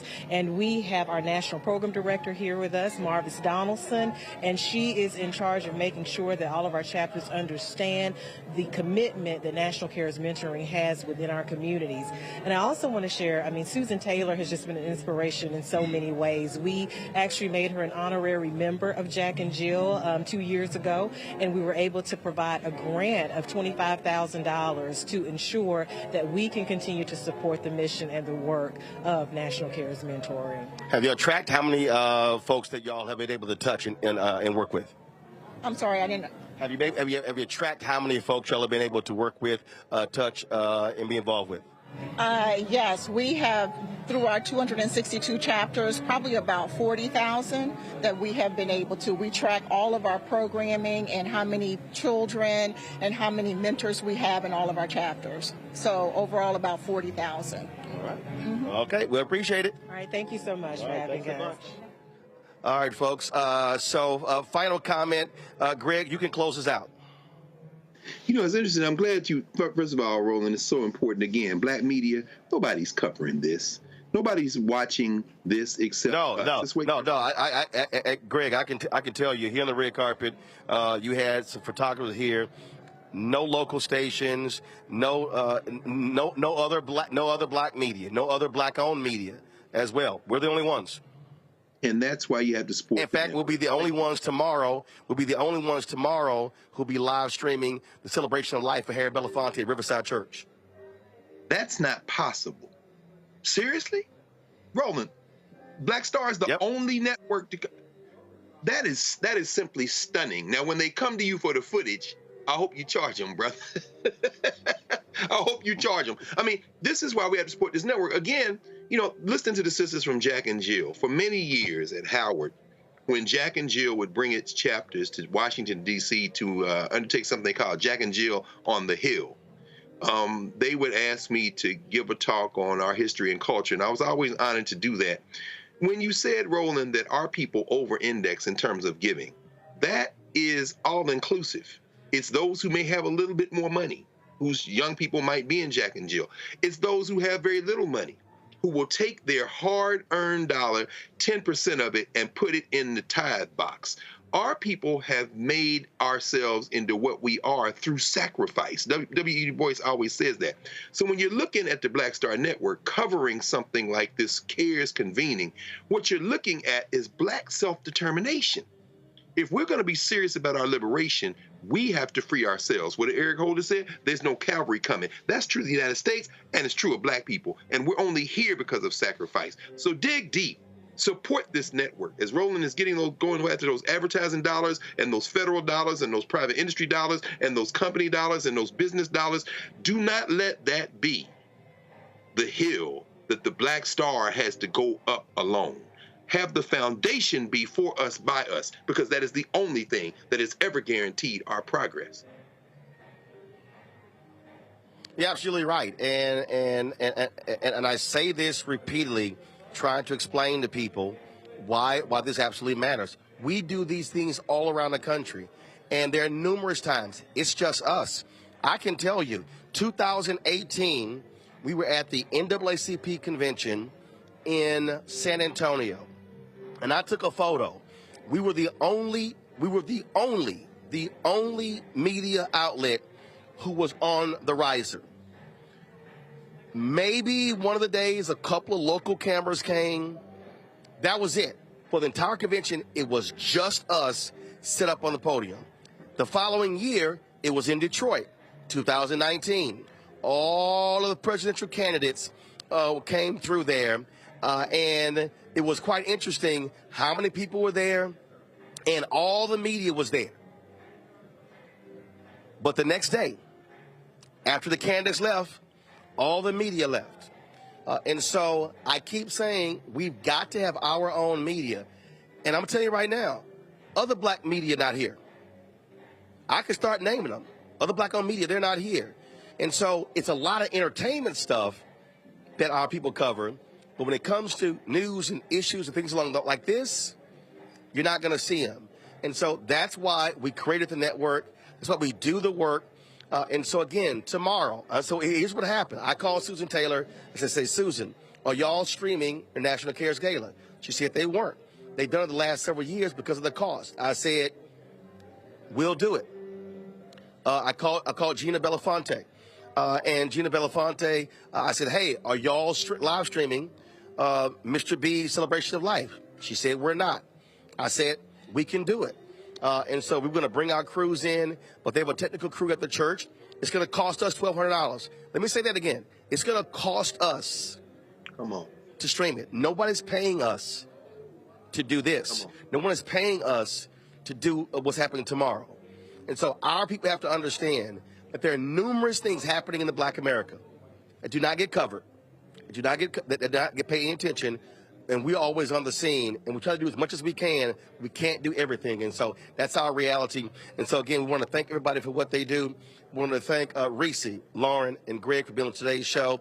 And so we're going to go toss back to the room. We're going to cover the rest of the National CARES Gala. And so we look forward to the rest of the program. Y'all, please support us in what we do. We need you to support the Blackstar Network. Send your check and money order to P.O. Box 57196, Washington, D.C., 20037-0196. Cash App is $RM Unfiltered. PayPal is R Martin Unfiltered. Venmo is RM Unfiltered. Yeah, Thursday. I'll be there. Zelle, Roland at RolandSMartin.com. All right. Roland at RolandMartinUnfiltered.com. And be sure to download the Blackstar Network app. Apple phone, Android phone, Apple TV, Android TV, Roku, Amazon Fire TV, Xbox One, Samsung Smart TV. And of course, you can watch us on Amazon News by going to Amazon Fire. You can watch our channel on Plex TV, Amazon Freevee, as well as Amazon Prime Video. So we're going to go to a break. When we come back, we'll return to the National CARES Mentoring Gala here at Pier 60. I'll see you guys tomorrow for the celebration of life of the great Harry Belafonte at Riverside Church. Take care. Folks, Blackstar Network is here. Hold no punches. I'm real revolutionary right now. Black power. Support this man, Black Media. He makes sure that our stories are told. Thank you for being the voice of Black America, Roland. Stay black. I love y'all. All momentum we have now, we have to keep this going. The video looks phenomenal. See, this difference between Blackstar Network and black-owned media and something like CNN. You can't be black-owned media and be scared. It's time to be smart. Bring your eyeballs home. You dig?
Ladies and gentlemen, Shirley Shepard.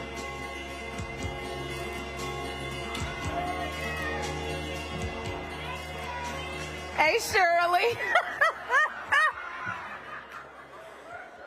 If you was trying to get my phone number, that was a bust. Oh, my goodness. Okay, we are back, y'all. You can have a seat. I know y'all grouped together. You want to take the pictures. How was the food, everybody? That food is so good. I don't know what y'all had. I had the branzino without the eyes. It was so good.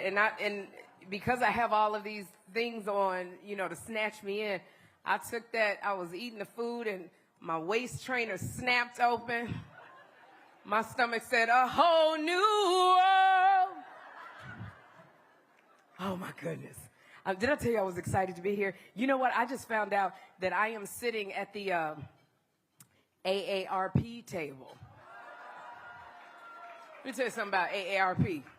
I've been dodging AARP for the last 6 years.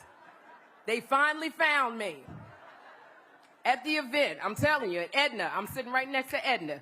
Edna looked at me and she said, "You know my name and you know exactly why I'm here."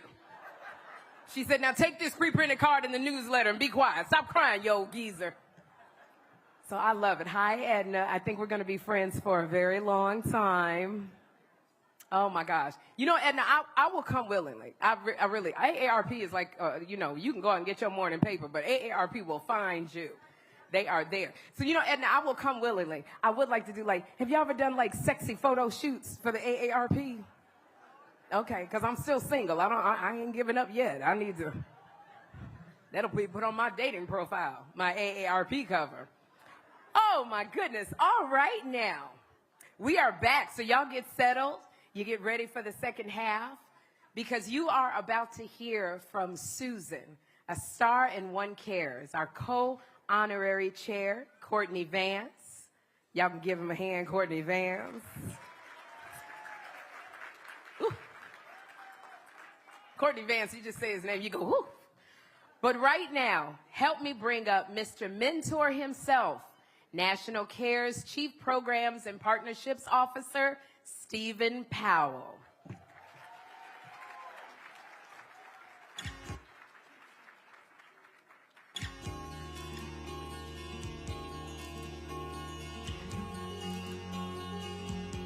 Let's give it up for Sherry, y'all. One more time. So what's important to note is that coming out of COVID, the need for our services have tripled around the country. Our young people need us more than ever. So what I want us to remember today, this year is a leap year. So the question is, ask yourself, what are you willing to leap into for our young people? We need you to take a leap of faith and a leap of love. And building an ecosystem for our young people is so important. So I'd like to acknowledge partners and individuals who've made our work a lot easier. I'd like to first acknowledge Brian Dickens, BD Management, longtime friend. He is Kenny Lattimore's manager, and he got him here tonight. Brian Dickens, where are you? Please stand. Thank you. We've expanded our program, our signature group mentoring program, The Rising, into 10 new cities.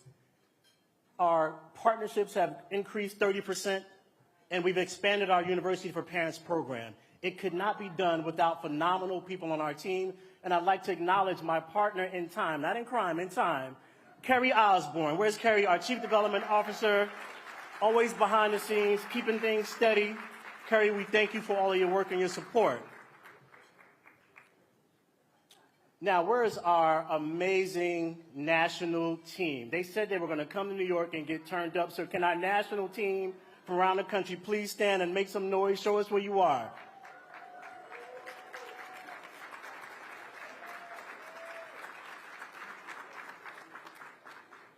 And in order to be the nation's leader in the recruitment, training, and deployment of African American mentors, I'm about to show off our Soldiers of Love, our National Cares affiliate leaders, 58 cities around the country, volunteers dedicated to moving this work. Can our affiliate leaders please stand and make some noise? Cares affiliate leaders. Yes, let's see those people who pour into our young people day in and day out. Rain or shine, we love you. Thank you.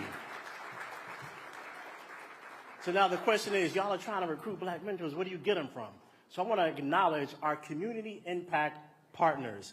And if you're in the room when I call your name, please stand. So I'd like to first start with the Association of Black Psychologists. All right, Dr. Carmen, we see you. All right, let me get ready. Delta Sigma Theta Sorority Incorporated. Yep, the turn up is real. Jack and Jill of America. Cornisha, Marvis, thank you. The Links Incorporated.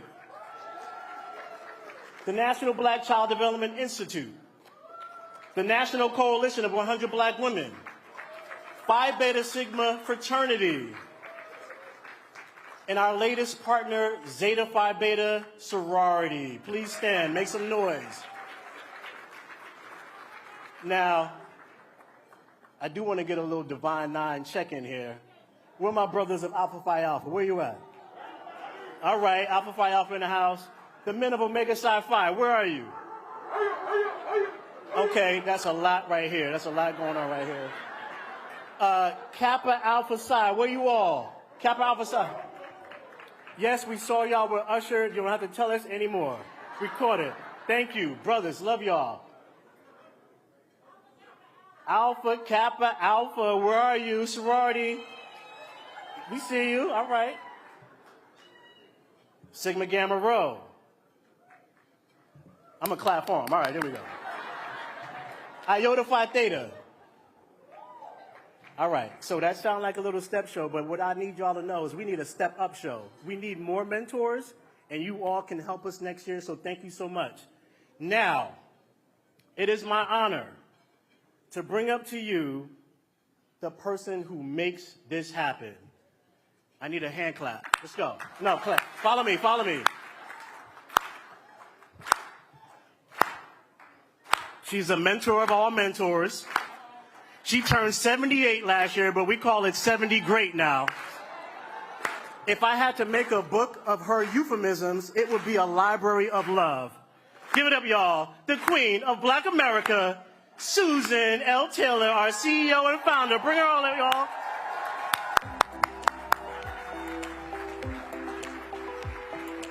She don't even walk, she just glides.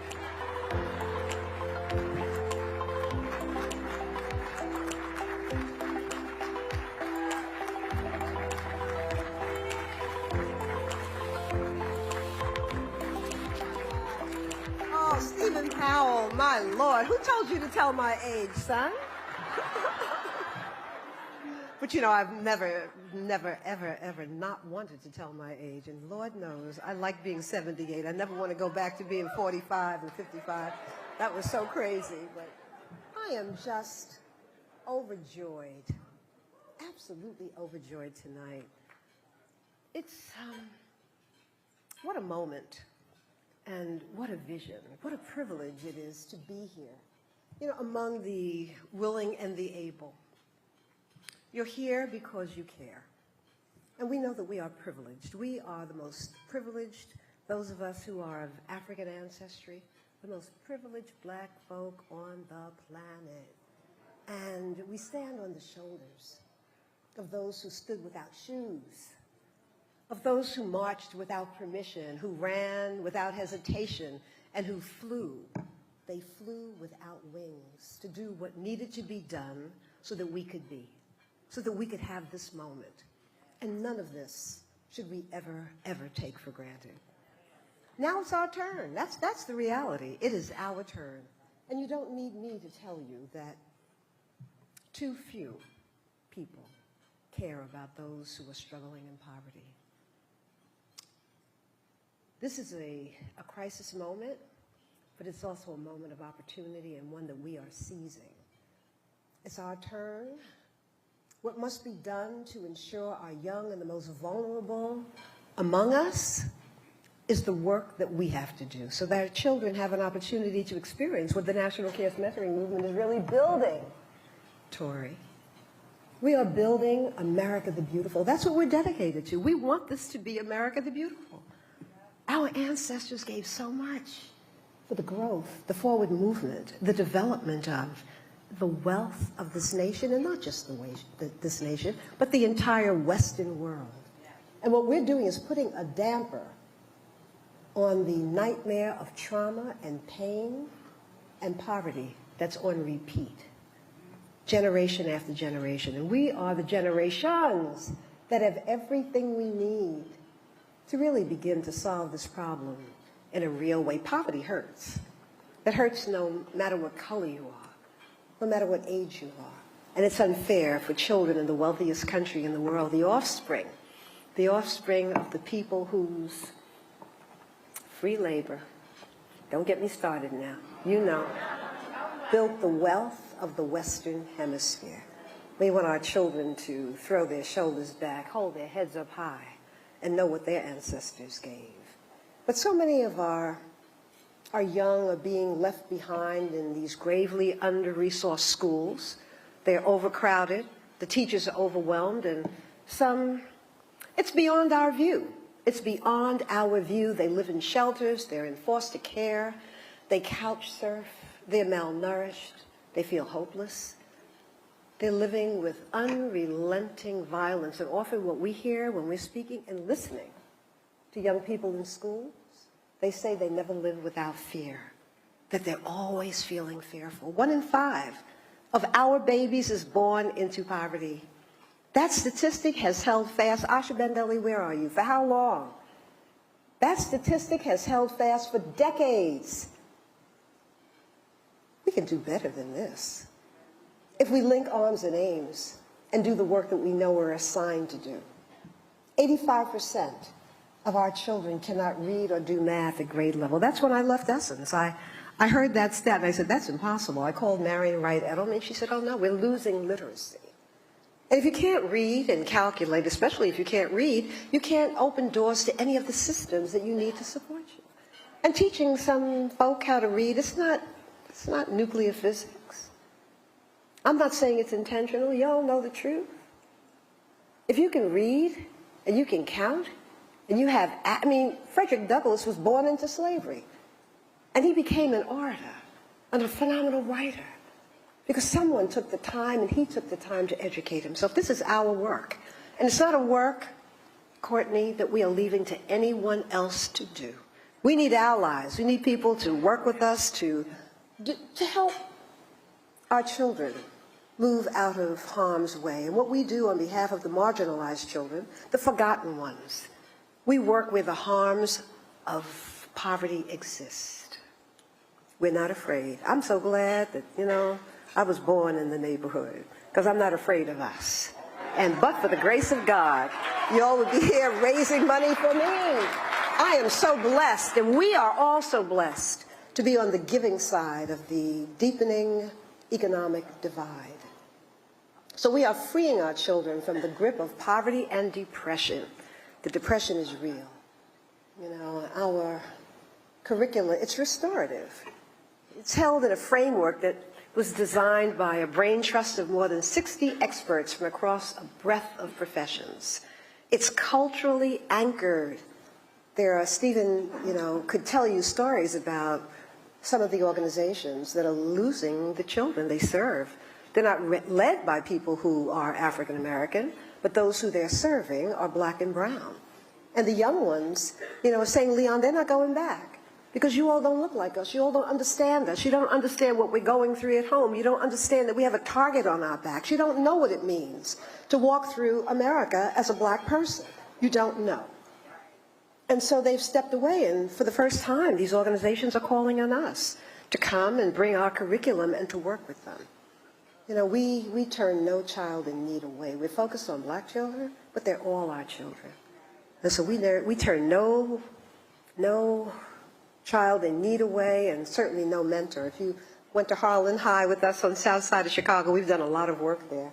You would see big old white Bob. He went to that school many years ago, and Bob is a mentor. The kids love him, and he holds those reins and holds them close and tight and lovingly. And so our CARES trained psychologists, social workers, and other wellness experts. That's how we come into schools. We do two things. We recruit mentors, we train them, and then we deploy them to where they're needed. And they go into the overwhelmed schools. We go into detention centers. I know Greg Corbin is here. This brother drives 35, an hour and a half from where he lives in Ohio to where our young brothers are being incarcerated. He does that every week, an hour and a half each way to be with them. And sometimes I'll join online, and you are masterful, Greg. Thank you. So our children feel the love that we bring. They know that they are valued. So hope and confidence then begin to emerge. They may stop getting high before they go to school. It's a soporific. They're trying to heal the hurt. And our content is held in something that's called A New Way Forward, Healing What's Hurting Black America. This is our work, and it's not just for the children, it's for us. Epigenetics, the pain of the many years of enslavement and brutality and being dismissed and being taught that everything about us was inferior. We're still healing from that. And then our children, with our love encircling them, a new kind of confidence emerges in our babies, and they begin to dream fearlessly. You see their posture changes. The way that they approach things change. They develop a love for self, a love for heritage, and a love for learning. And so social media, that's a whole other conversation. It's just changed the landscape. It's the age of selfies and self-obsession, as my husband, Keffer Burns, says. Our children are living for the likes. They want to be liked. And being popular means everything. Being popular and just having money doesn't even, I can sit home and be an influencer and make money. Well, I know this, we've not come this far along the way to be mesmerized by shiny objects and weapons of mass destruction. No, we have not. Our programs are consciousness shifting. That's what we do. We change people's ideas and our own about who we are and what we not deserve, but it's the residual of what our people have invested in life. We guide our young toward a healthy and productive future, the futures that they want, the financial mobility that they're longing for and so deserve. So I, too, want to thank our sponsors. I want to thank our board members, boy. Thank you. Thank you, thank you, thank you. Bina Elliott, I know you're here. Michael Walker, I just love you way beyond the telling. Stuart, I didn't see Stuart here tonight. Are you here in the house, Stuart? He's not? Oh, good, Stuart. Thank you so much. Thank you, thank you. And Reginald Van Lee, Lord have mercy. I know you're sorry you ever asked me, tell me what I should do. You never gave me an assignment. Tell me what you want me to do and what you're doing it. You are absolutely doing it. So thank you. The Oprah Winfrey Charitable Foundation and the Hope and Robert F. Smith Family Foundation, the Giving. Thank you for coming in and sponsoring at the very highest level. And our presenting sponsors, two of our presenting sponsors are actually our honorees. How wonderful is that? Bailey Medical Equipment and Supplies, Miss Tricia, and Casey Family Programs. William Bell, if I start talking about you, I'll cry. Because William Bell is faithful. He's faithful to the community and to the children. And the Casey Family Programs, they're supporting some of our most vulnerable children in foster care. And I grew up in a foster home. We were the biological family, but my sister Lillian Baker is closer to me than our brother is right here. Lillian Baker was a foster child who came to us at 2 years old. And we are still tethered together. It's my beloved baby. And so she loves me to pieces. She loves me so much it embarrasses me because I let her sleep in the bed with me and she would wet me every night. And I didn't shun her. I let her keep coming back. Oh, Sue, I love you. I'm so glad. I was so kind to her. Behave yourself, girl. Oh, Lord. And I want to thank FedEx, the FedEx family. You all just keep coming back to us, and we know the FedEx from New York is here. Thank you. Grace Vander Cruz. You're going to meet Grace. Grace Global Capital. Thank you, Grace. And her beautiful new husband, Marcus Smith. Oh, my Lord. Happy to know them. And the Coca-Cola Company. They have really just stepped in and been so generous to CARES. So we thank the whole team there. And I want to thank the gold sponsors too. Oh my gosh. Edna, AARP, they're in the house. Thank you. Luana, where's Luana Kimbrough and the Stardust Fund? Thank you. And to our silver sponsors, American Urban Radio Networks, AURN, Chesley Maddox Dorsey. She's CEO, she's a sister, she bought the company. So proud of you, Chesley. So very proud of you. Bank of America. Bank of America made a great investment, thank you, in the National CARES mentoring movement and the work that we're doing. Comcast, Delilah is in the house. Haven't gotten to see, are you here, Delilah? Haven't seen her in a long time, but she's being cool, but I'm glad you're here because you always support, but we don't see you enough, so I'm glad that you're here. Marva Smalls, always on a plane, Paramount, Marva Smalls at Paramount, and the W.K. Kellogg Foundation, one of our very first funders. How fortunate.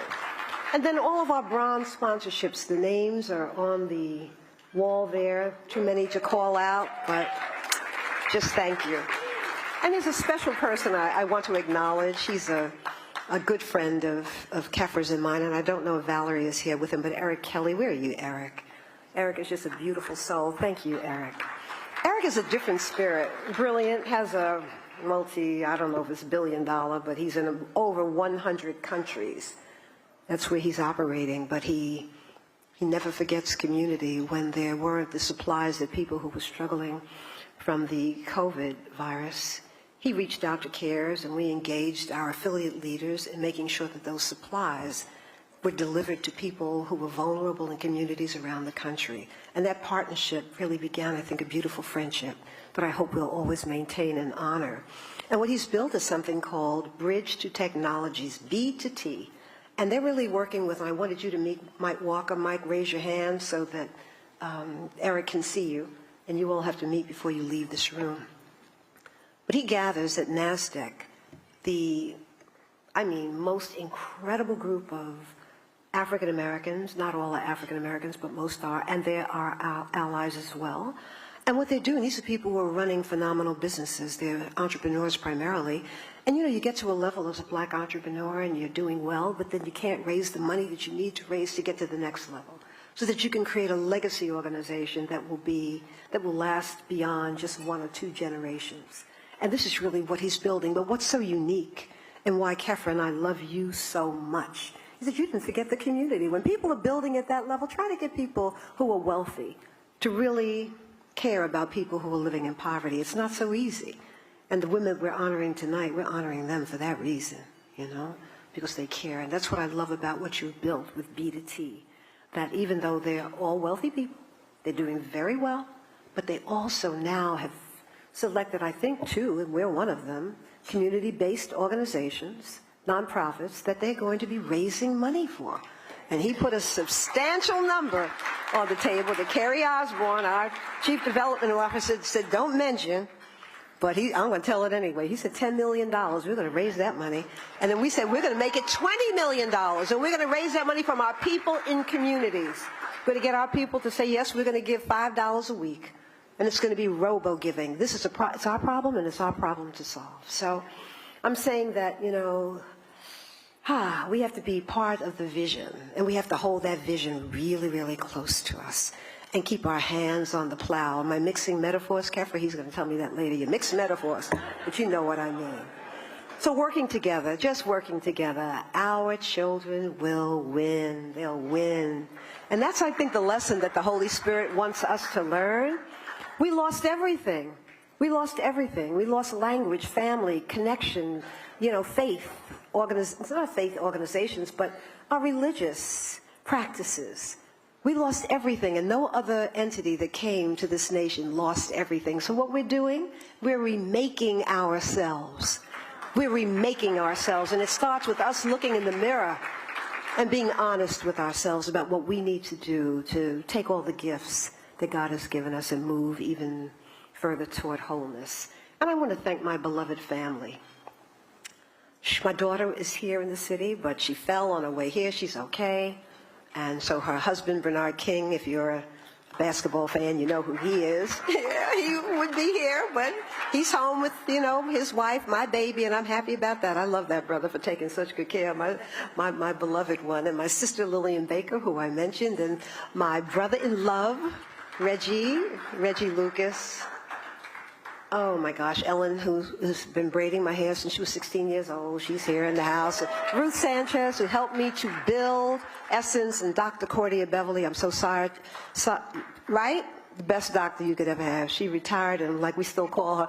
We need help in understanding so-and-so. Thank you so much, Dr. Beverly. And to my darling Amina, Suzanne King, my beloved God, my beloved granddaughter. Thank you, Amina, for just being the gift in our families. We love you so much. My darling Kefra, 35 years of marriage, loving me. I say this to him all the time, loving me in a way that I really want every black woman to experience. I'm like, everybody should kind of have the kind of love, yeah. You know, speak it into existence. Be the love you're looking for. That's another speech. Let me get going on that one another time. Okay, Bevy, I hear you. So thank you, Kefra. Thank you for making every day, I would say that I'm married to a man who never made me cry, you know? And that's really saying something, so thank you so much. But nothing points to this urgent moment and the need that black children have for more love and more support than the tragic spike in black child suicide. Historically, it was believed that suicide was not a threat to our babies, but that was not true. It's just that no one was paying attention. And now, though it's being written about and spoken about, and there are white papers and reports and books and conferences, there's still no national plan. We have a plan. We absolutely have a plan. Black children between the ages of 12 and 19 are dying by suicide at a rate that is higher and growing faster than among any other group in the nation. Our children ages 5 to 12 are dying by suicide at twice the rate of their white friends and peers. At 5 years old? Why would a 5-year-old want to take his life? Our children are speaking to us loudly. We are in a state of emergency, and without the necessary national response, there'll be no support.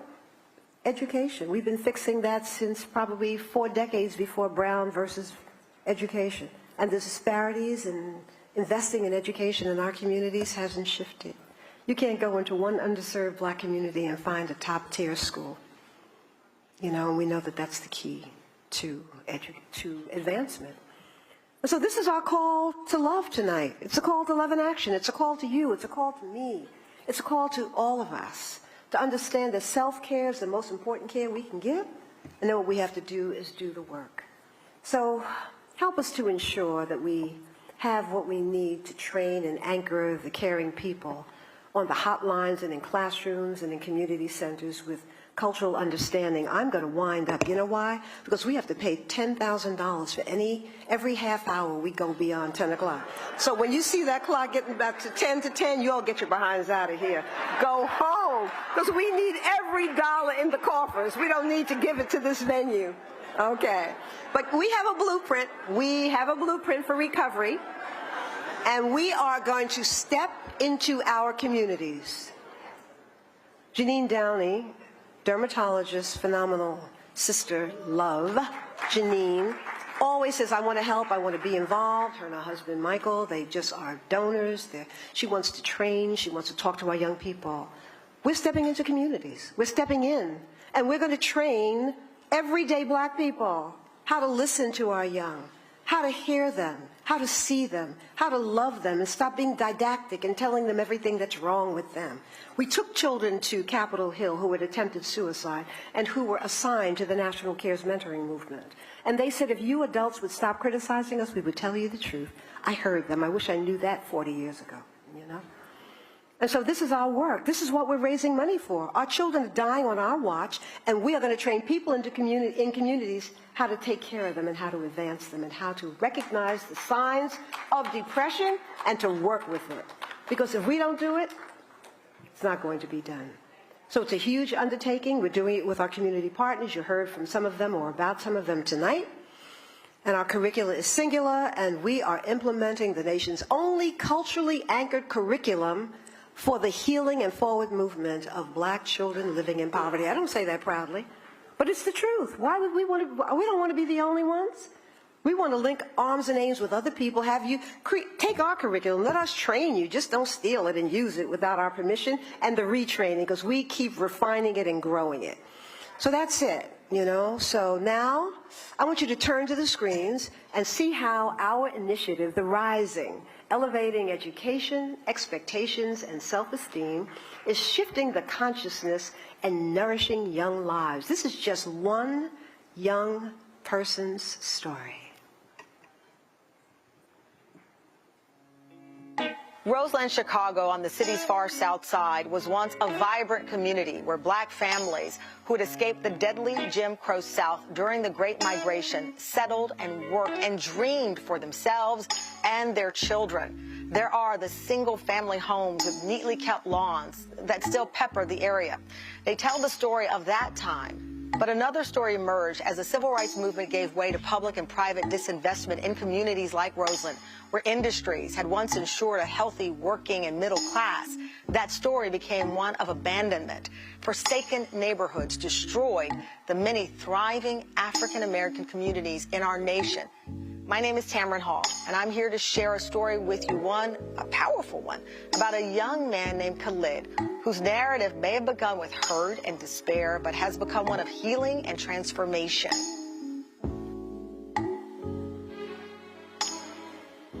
My name is Khalid Marquise McCombs. I was born and raised on the south side of Chicago in the Roseland neighborhood. When I was born, my mom had a stroke while giving birth to me, and she almost died, and she was never the same again. My family was a working class family. My aunts made sure that I had a roof over my head and clothes to wear. They made sure that I was presentable. Growing up in the Roseland area, I was exposed to a lot of violence. I lost one of my best friends to gun violence right down the street from my house. I was 10 and he was 11. We had all come back from the corner store.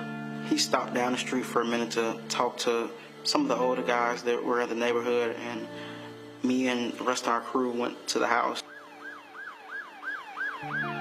We started hearing gunshots. Everyone started rushing down, yelling his name, and I remember just seeing him laying in the street.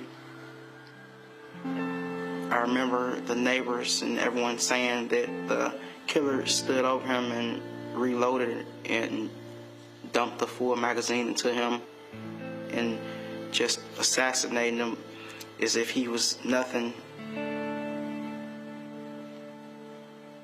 Growing up without a father, you're taught by, the streets and the people around you, men don't cry, and you believe that type of stuff. It made me angry at the world, and sometimes I would think what the world would be like if I wasn't there. Mental health issues, including anxiety, despair, and depression that can lead to suicide, are affecting millions of Americans, but still carry great stigma. And that stigma keeps us from telling the truth about very real and understandable emotional challenges. Death by suicide is an epidemic in our country. More than 130 people die of that often preventable tragedy every single day. And no group is at more risk than young black people, who have the fastest growing rate of deaths by suicide in America, up 144% since 2007. But what if there was a gathering of committed, trained, and loving adults working together on behalf of our children? What if they showed our young ones growing up in poverty that they are precious and valued members of society? And what if they were given the opportunity to write their own stories of hope, healing, and high achievement? I have been working with Chicago Public Schools for over 25 years. I was born and raised on the south side of Chicago. I intentionally chose to work in communities where children were underserved because I come from that community. And I know the value of getting an education from people who cared about me, who nurtured me, and who looked like me. So I wanted to be that person for my children. During his sophomore year, Khalid lost his grandmother. And the next year, he lost his mother. In the span of 2 years, he lost two of the most important people in his life. I remember sitting in the hospital just praying and hoping that she came back from it like the stroke she had when I was a baby. And I remember holding her hand as she took her last breath. In the advent of his mother's death, Khalid all but gave up and even refused to return to school for weeks. But Principal Ramona Outlaw and the extraordinary staff of the Rising program refused to give up on Khalid. The Rising is the signature initiative of the National Cares Mentoring Movement and the only one of its kind operating on a national scale to provide evidence-based healing and culturally anchored programming to students in deeply under-resourced schools and communities.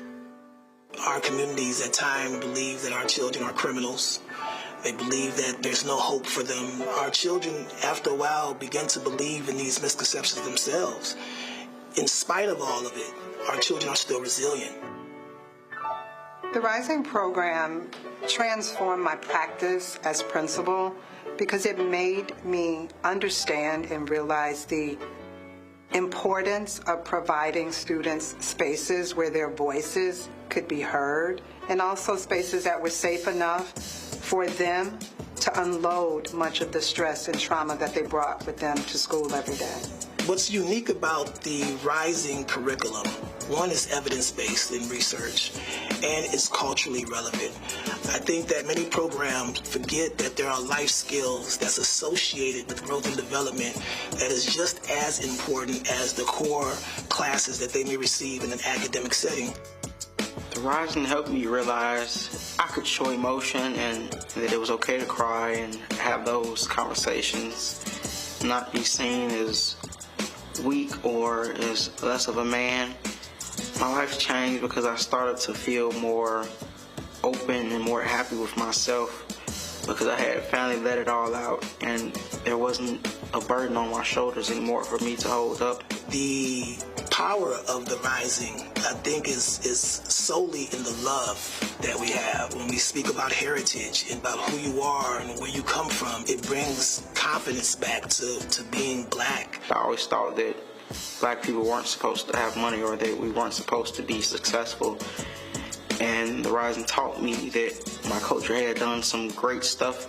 In the final 2 years of high school, Khalid, supported by the Rising program team and Principal Outlaw, worked as hard as he could. It pulled up his grades. He graduated from high school and, with the help of one of his mentors, got into a pre-college summer program. On May 6, 2023, I graduated from Mississippi Valley State University with a Bachelor's of Science in Engineering Technology.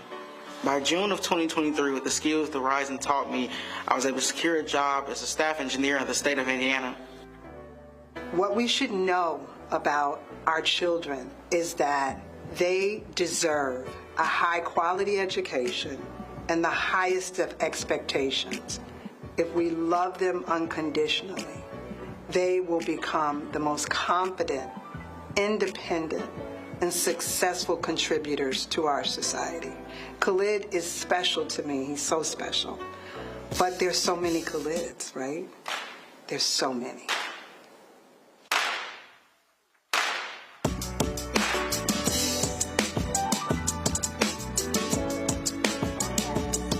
There are so many Khalids. I want to thank Tamron Hall for just always being available to us, and he's my son, the Reverend Dr. Michael Eric Dyson is in the house tonight. And Michael Dyson, from the very beginning, we called you. He's shown up at Harlan High. He's been there twice for us. And he and Tamron have hosted every gala that we've had, you know, up until this one. You never say no, and we love you so much for that. But guess who's in the house tonight? Khalid is in the house tonight. Khalid, stand up. You stand up, Khalid, and let us thank you and praise you. Khalid McCombs, engineer, working for the state of Indiana. Can we have a little more light? Okay, Khalid. Where is Khalid?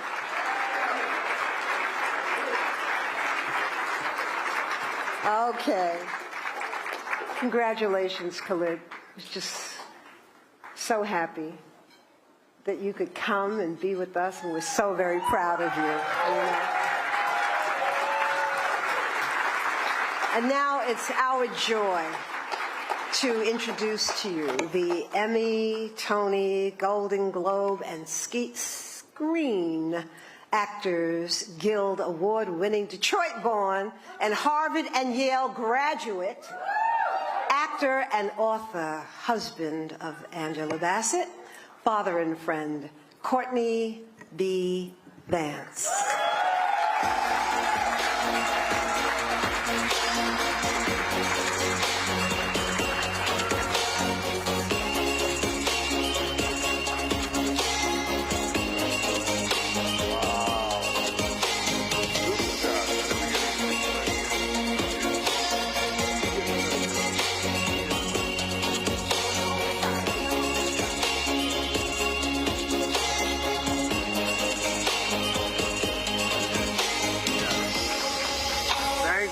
Thank you so much. It's so wonderful to be here.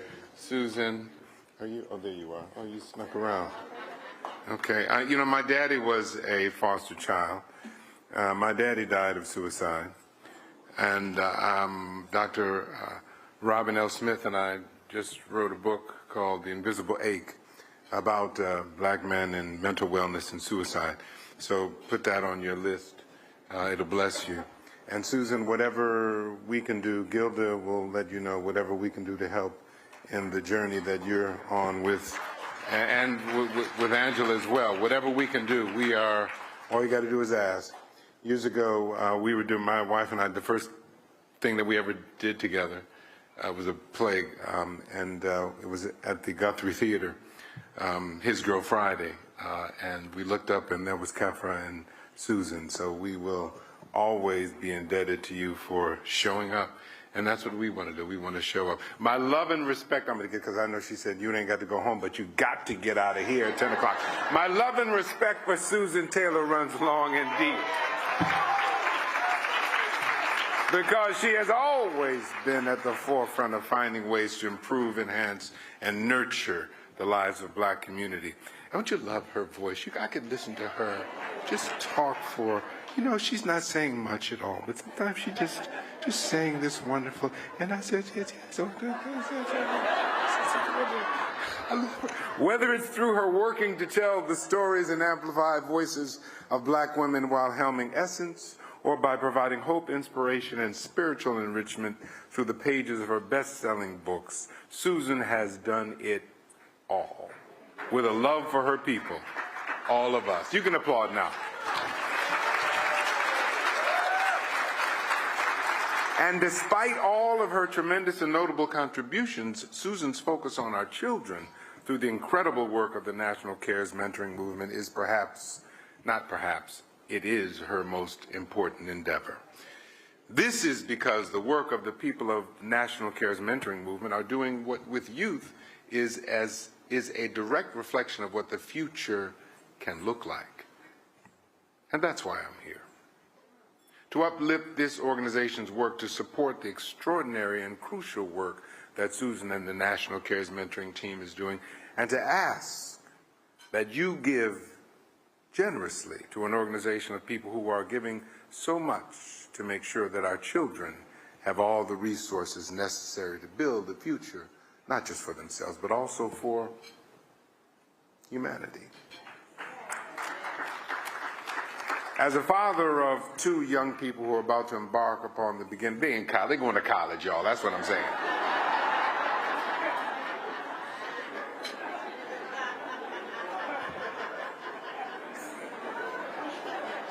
I got to get off this stage, she told me. Angela and I Angela says hello, by the way. She says hello. You can applaud. Yes, she says hello. Yes. She wanted to make sure, yeah, she says hello. Angela, I wholly understand that it takes a village to bring our children into a world that oftentimes sees black, beige, and brown as a threat. Each of you in this room, whether or not you are a parent, are part of the National Cares Mentoring Movement Village. Please give. Thank you so much for being here tonight. And I love you, and there's absolutely nothing you can do about that. Be well. Thank you. I'm off the stage.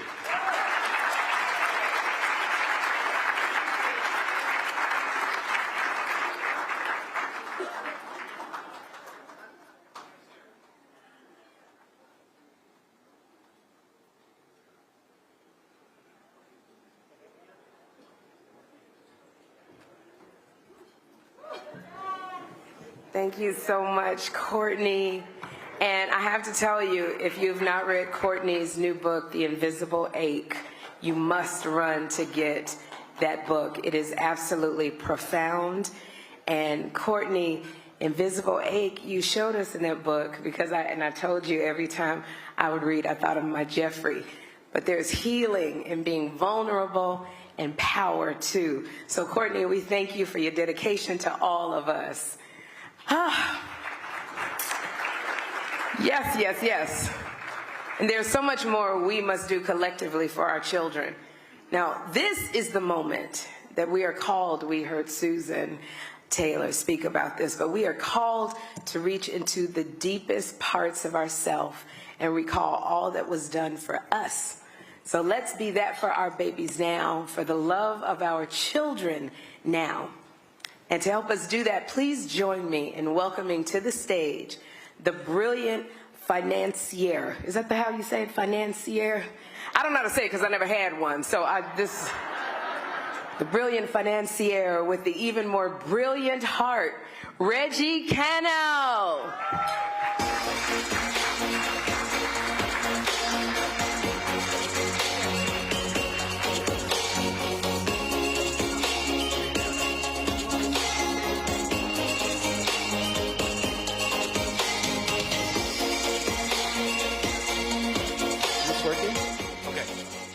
So some of you saw me do this during the Hamptons during the summer. And so I have a little routine I do before I start, right? So the first thing I do, I'm going to come back to you in a second. I got to say a prayer. So there was a poem said, I got to say my prayer. Let's go on 1 second. All right, so Heavenly Father, I'm going to bless Susan Taylor and the team for this great vision. Please allow tonight's participants to donate boldly, freely, without any restrictions. Your account and your bankers won't know tonight. Let the Spirit move them in the next 20 minutes. Reggie Van Lee said I can take an extra 5 minutes to shatter the fundraising targets. So I've got one goal tonight. I've got to raise $200,000 in 20 minutes, okay? 20 minutes. But, you know I don't gossip. I'm not into gossiping. But somebody told me you making money hand and fist at that show. That's right, talking to you. Susan Taylor told me that. And I recently saw an interview, they're saying that you have 10 requirements to get a man. You said job, job, job, job, and job. Sister, your stakes are too high, come on. All right, now I gotta go see the mentor. Hold on, let me go see the mentor real quick. Can I get some lights? Where's the mentor? Where's the mentor? Come on, I gotta go see the mentor. Because, you know, he's really my mentor. So I got to kiss the ring. Come on, buddy. I knew it. And he said, if I fail tonight, I'm never going to work again. All right? Okay, come on. We're not going to make this complicated. Y'all know how it works. Where's Courtney Vance? He said, whatever engine I can do, I'm going to do. All right. I'm going to come to you. We need 10 people to give me $10,000. Let's not. One? Okay, one. We need, Reggie Van Lee, 2. Oh, I'm sorry. Am I starting too fast? Oh, hold on. Don't. Thanks, Reggie. I have a really exciting announcement before we get too far into this. We have a match tonight. We've got the Stardust Fund and Luana Kimbrough offering a match. So, Luana, how much? We got 50 on it. We'll match the first 50. Let's be clear. So the first $50,000 you're going to match. Could you do 75, sister? Could you do another 25? Please? It's for Susan. Can you do 75,000? 75. Yes! That's what I'm talking about. Okay. Bevy Smith. Okay. You got some more? Angela said, whatever you do, she'll match. She didn't say that. Ooh, I ain't getting in trouble. $10,000. 10,000. I saw Reggie Van Lee's up. Is somebody keeping track of these numbers? Oh, excuse me. You got something to say? $10,000. Bevy Smith got dope. Bevy, come on. Bevy, you know you got. Bevy all's about the coins. Come on, I'm sorry. Yes, I'm all about the coins. I'll 10,000. raise the money. I'll help you raise the money. Where's Dr. Trisha? I read a video. You said you're an optimist. You said you never see a pessimist. You always see the bright side. What's up, y'all? Y'all got planes. Y'all got companies. What you got to say? 75,000.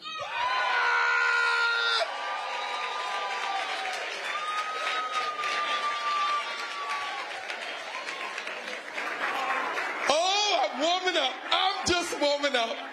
Did she say $75,000? So we got the match. Wow!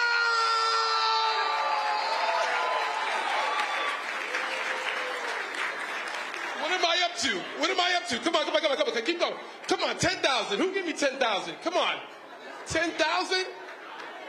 Come on. No more? 10,000?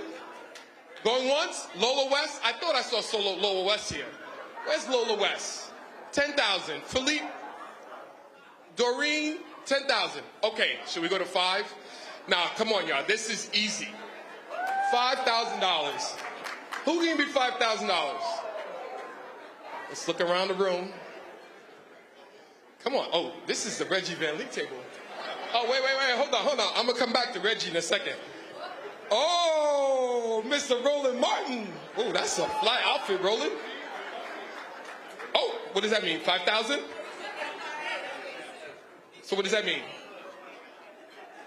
I mean, she counting frats? Oh, challenging frats. How does that work? You want me to show you how to do that? Yes. And then I'm going to get to Kathleen Tate in a second. All right, go ahead. Sorry, what does that mean? 5,000? Oh, 5,000. We keeping track? Okay, you're going to challenging frats. Help me out here. All right, well, the alphas in the room. Alphas in the room, raise your hand. So how many alphas want to do 5,000? How many alphas want to do 5,000? What you got? Because you know the rest of the frats broke. So let's go ahead and lead the way. How many? First, what? Y'all in little youth groups, don't worry about it. I'll go ahead and start the alphas with $5,000. That's not a problem. So who else we got? Any other brothers in the room? You got it at 5,000? We had 10,000. Any of the alphas in here? Anybody else? Raise your hand. Raise your hand. All right, next youth group, Kappas. What y'all got? Any Kappas in the room? Any Kappas? Any Kappas? 5,000. Any Kappas at 5,000? Any Kappas at 5,000? Any Kappas at 5,000? Any Omegas at 5,000? One Omega, right? You 5,000? I got 5,000 here. Anybody gonna join your brother at 5,000? All right, that's the second Omega at 5,000. That's 10,000. Any other Omegas? What y'all got?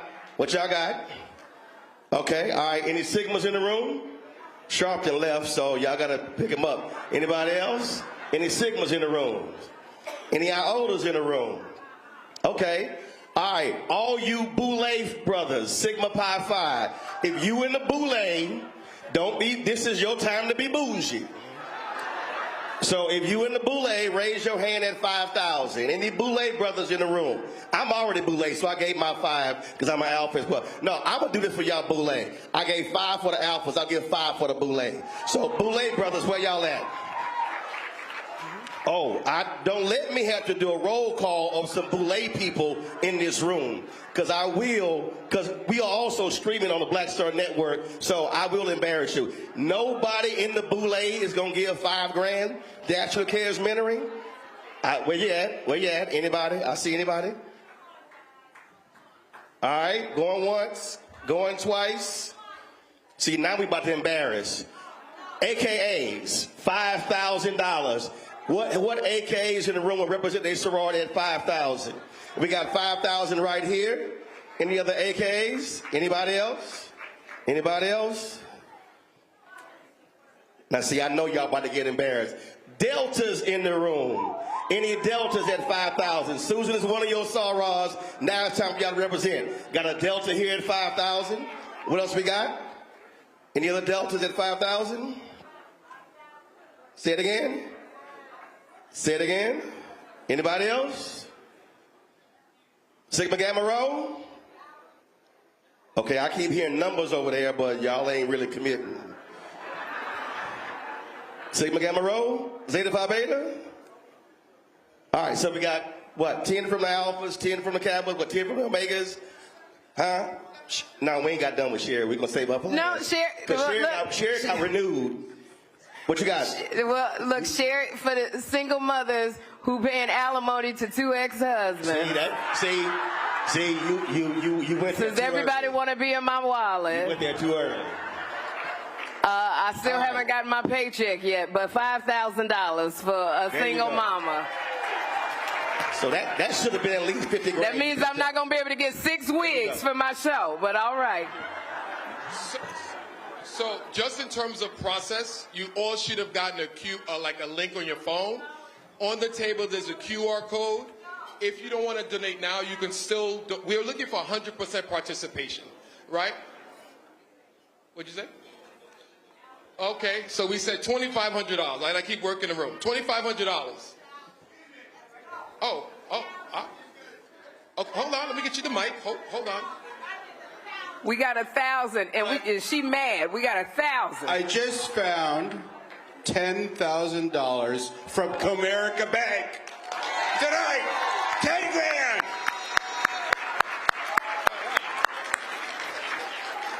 Oh, I'm feeling. I think I made my number. No, $2,500. Oh, sister, you looking rich. What you got here with the Chanel pins and all type of stuff? What you got? Y'all want to talk about it a little bit? So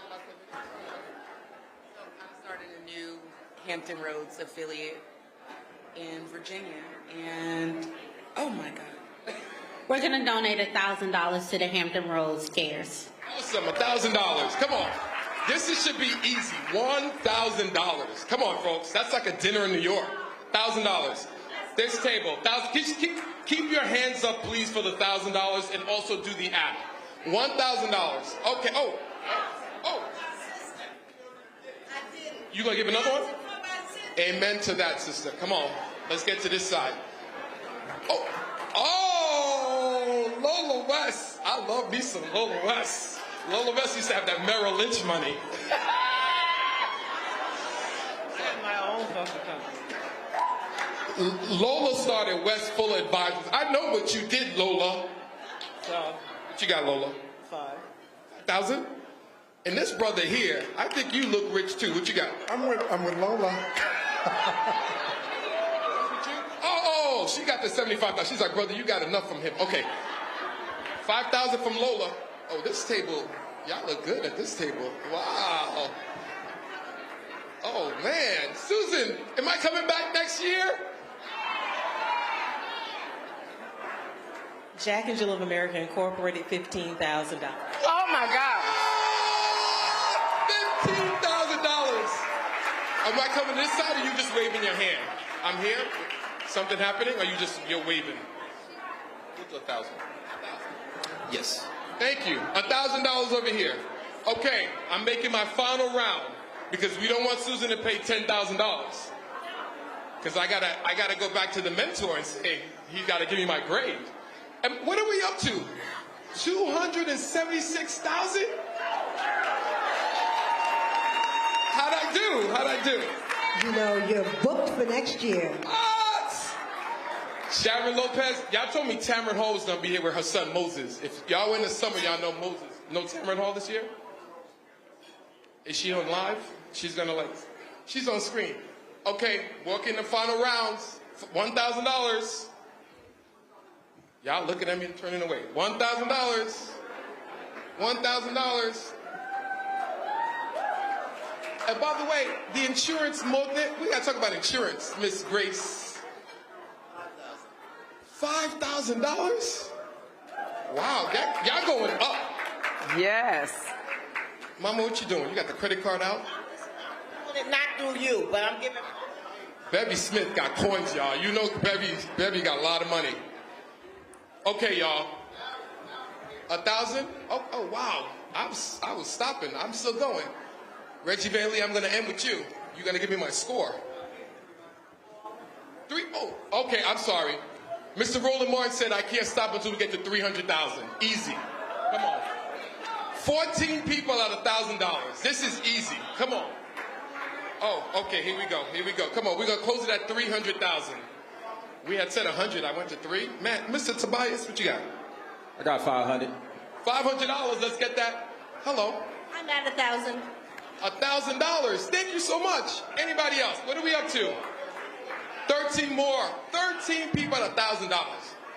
Where's Doreen, Philippe? Right over here. All the way over here. Were you raising your hand? We got to. Sorry. I'm coming. Okay. I knew I didn't stutter. Kathleen Tate don't say 500. 5,000. Kathleen Tate, 5,000. We love Kathleen Tate. She supports everything. Love Kathleen Tate. Okay. I'm coming back to you, Reggie Van Lee. You're going to, whatever I'm short, you're going to pony up. I'm coming. Am I coming to you? What'd you do? It's done? Sherry. Did you get to the 500? Did you do the 500? We got to 300,000. Are you going to do the 500? No, because they said that there's not. We got 300,000, Sherry. I keep going. But do you want to go to 500 and 100? People, they still have something to give. Am I still going? Keep going. All right. You get to 500. Tobias gave 500. Thank you. $1,000. Another 1,000. Awesome. This crowd keeps going up when I go down. I mean, love y'all. Anybody else? $500. $500? $500. Come on. $500? In the back? Did I miss? Brother, interior designer to the stars. What you got? Where's Doreen and Philippe? Where's 500 right here. $100. Anybody else? In the back?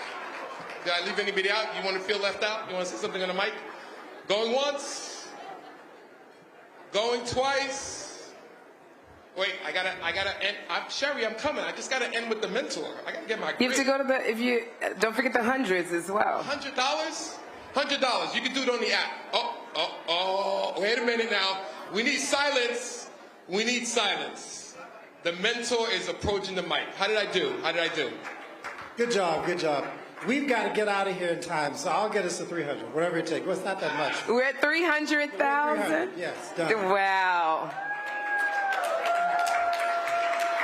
Thank you, y'all. Thank you, everybody. I really, really appreciate it. Thank you. Woo, Reggie. Will you give Reggie a hand? So, Sherry, will you invite me on the show now? Can I come to the show? Can you come to the show? After I get a paycheck, yeah. Absolutely. I've never heard an auction begin with a prayer. That's how you do it, Reggie. Because you can blame it on Jesus. I love it. Thank you, Reggie. We made it to $300,000. Give yourselves a hand. Nothing is too big and nothing is too small. This is so wonderful, and your support allows CARES to sustain and grow this love movement, this healing movement, this movement for transformation that tonight's honorees have embraced. And the National Cares Mentoring Movement's North Star Award is named in recognition of Harriet Tubman, our great ancestor who envisioned freedom for all, and she drew upon everything that she had to help make it so. And it is in Harriet Tubman's name that National Cares has presented the award only sparingly and with great consideration. The North Star awardees hail from the many parts of the beautiful expanse of our community. Yet to a person, they are dynamic, determined, and brave visionaries whose deep love for humanity forged ways forward for the many. Now this year, these honorees are all women. Yes. Women of courage, women who, in the great tradition of our ancestors, navigate difficult terrains, smoothing them out for those wise enough to follow their lead. Now this year's honorees, empire builders, wealth creators, and institution shapers are women of compassion and courage. Dr. Trisha Bailey, Susan Taylor Batten, and Grace Vander Cruz. I am so filled with pride, having been given the ability to introduce them all to you here and all of you who are with us online. And I will begin by speaking her name, Dr. Trisha Bailey. Not yet, not yet. Dr. Trisha Bailey, author of Unbroken, the incredible story of her journey from a childhood punctured by pain and poverty, like so many of the children CARES serves. She was once, as a young woman, beaten so badly that she was left comatose.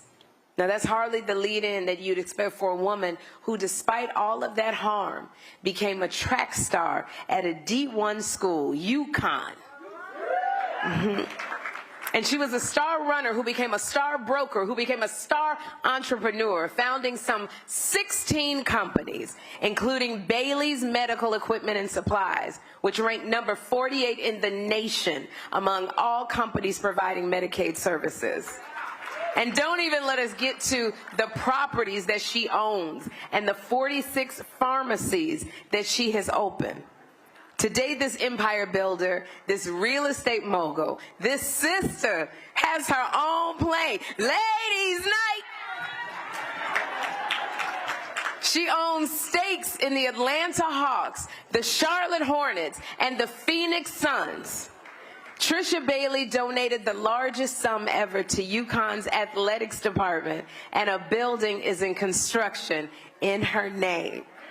However, Dr. Trisha Bailey defines herself more often as a dedicated mother of 5 very beautiful children and a philanthropist determined to secure children who knew the pain that she once knew. So what did poet Jessica say at the top of the evening? That sisters are the original goats. No lies detected. And no more waiting for you to meet Dr. Trisha Bailey.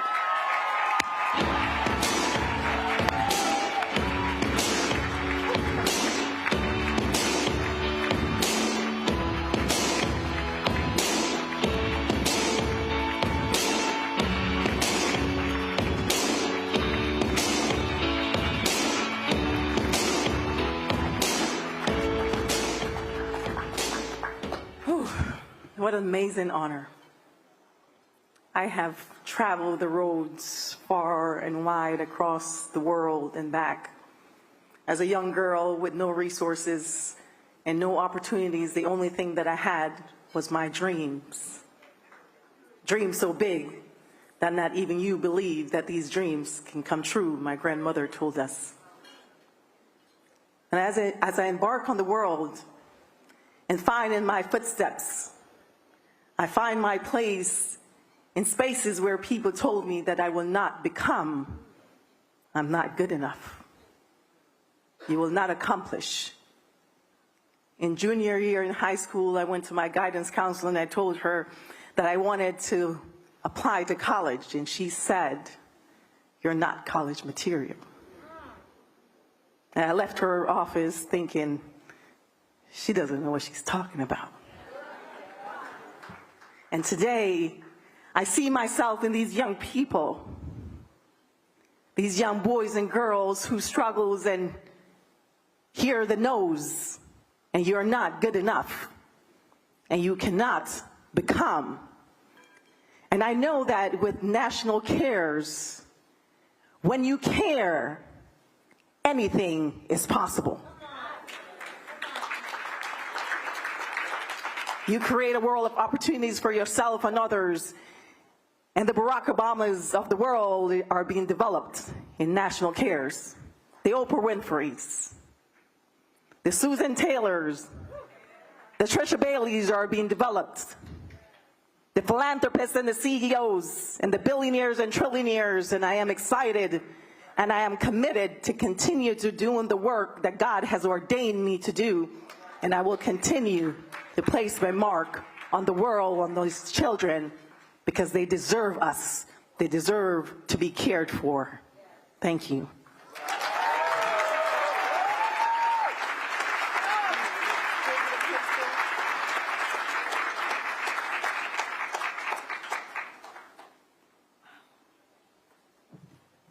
Can you please give a hand to Dr. Trisha Bailey?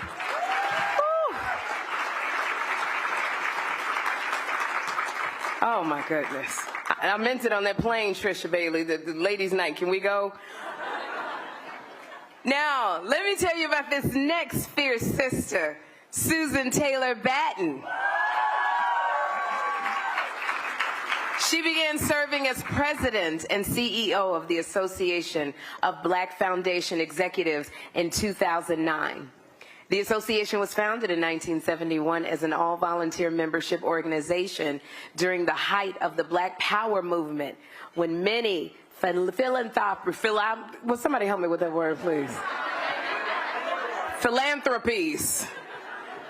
I probably could say that word better on a plane, a private plane, drinking some champagne, girl.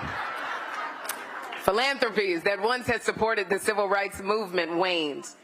ABFE took on the work of centering the needs of Black communities and working with resource institutions and people to do likewise. There are lobbyists on the philanthropic hill.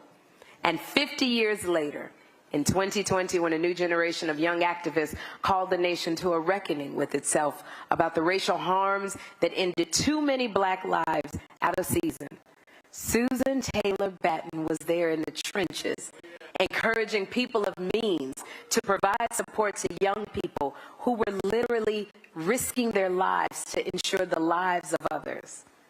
But that support took a giant step back only a year later, as the nation became further divided and the voices and power of those who opposed diversity and inclusion guardrails took hold.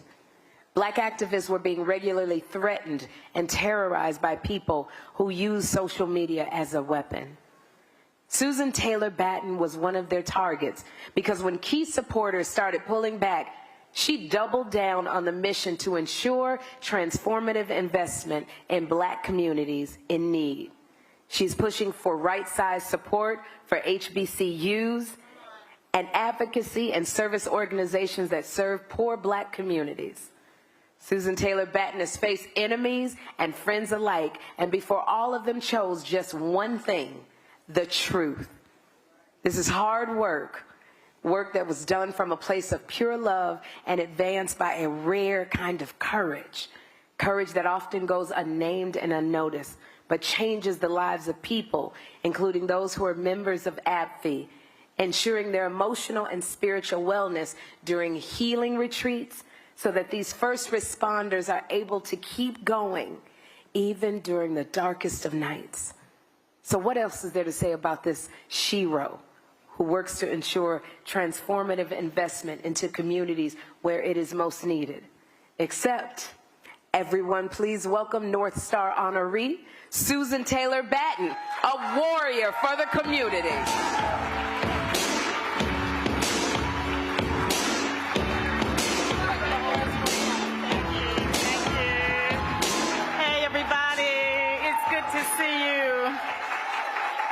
Thank you so much for this recognition. I am a bit overwhelmed.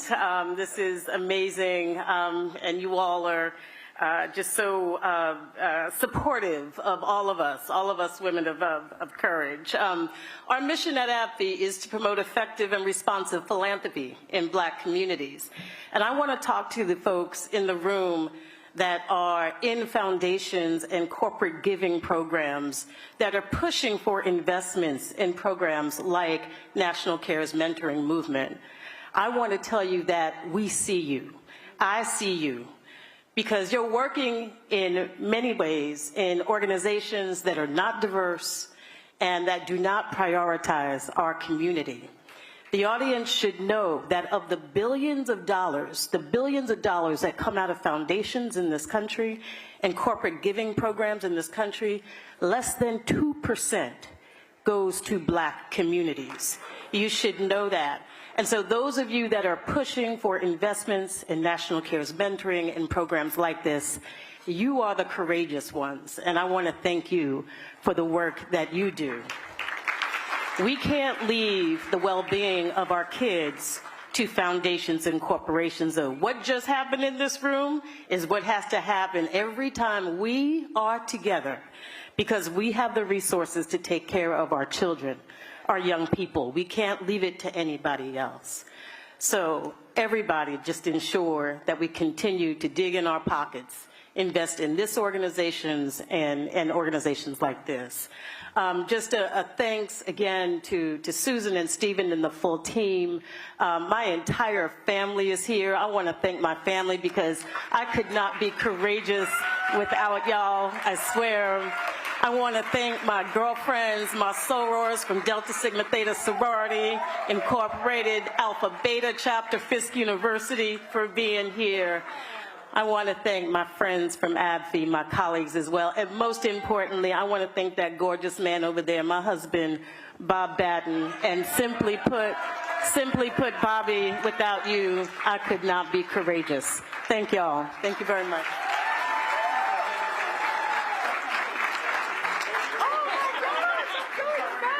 Oh, wait, hold on. Oh, right here.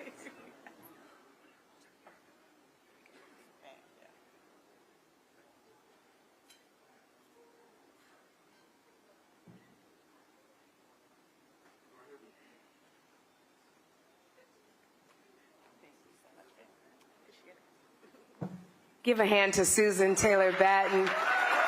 You're absolutely incredible, sis. We're so grateful for the work that you do and the dedicated woman that you are. So thank you, Susan. And now I am honored to turn you over to Grace Vandercruz. A woman who literally does it all. The wisdom, choices, and faith it took for you to achieve all you have is beautifully captured in your powerful book, Homeless to Millionaire, that not only tells your own story, but provides critical financial advice to your readers.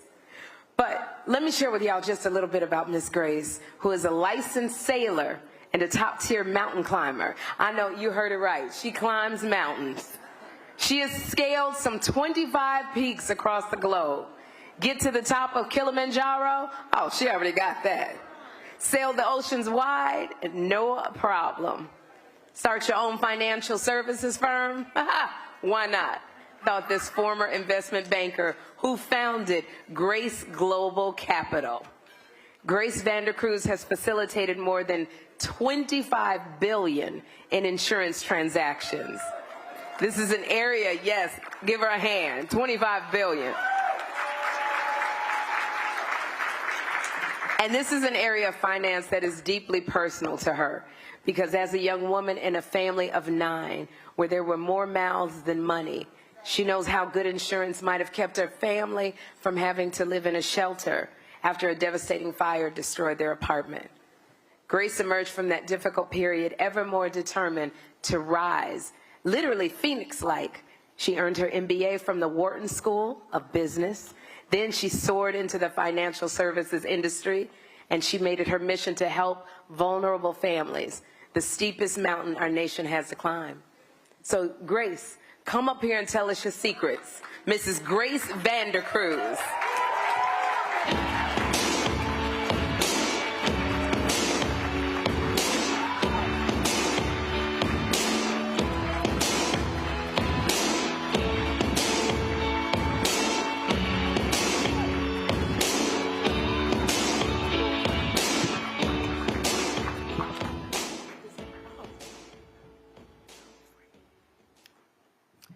This is the moment that I know I stand on the giant shoulders of my mother, who is in hospice at this moment.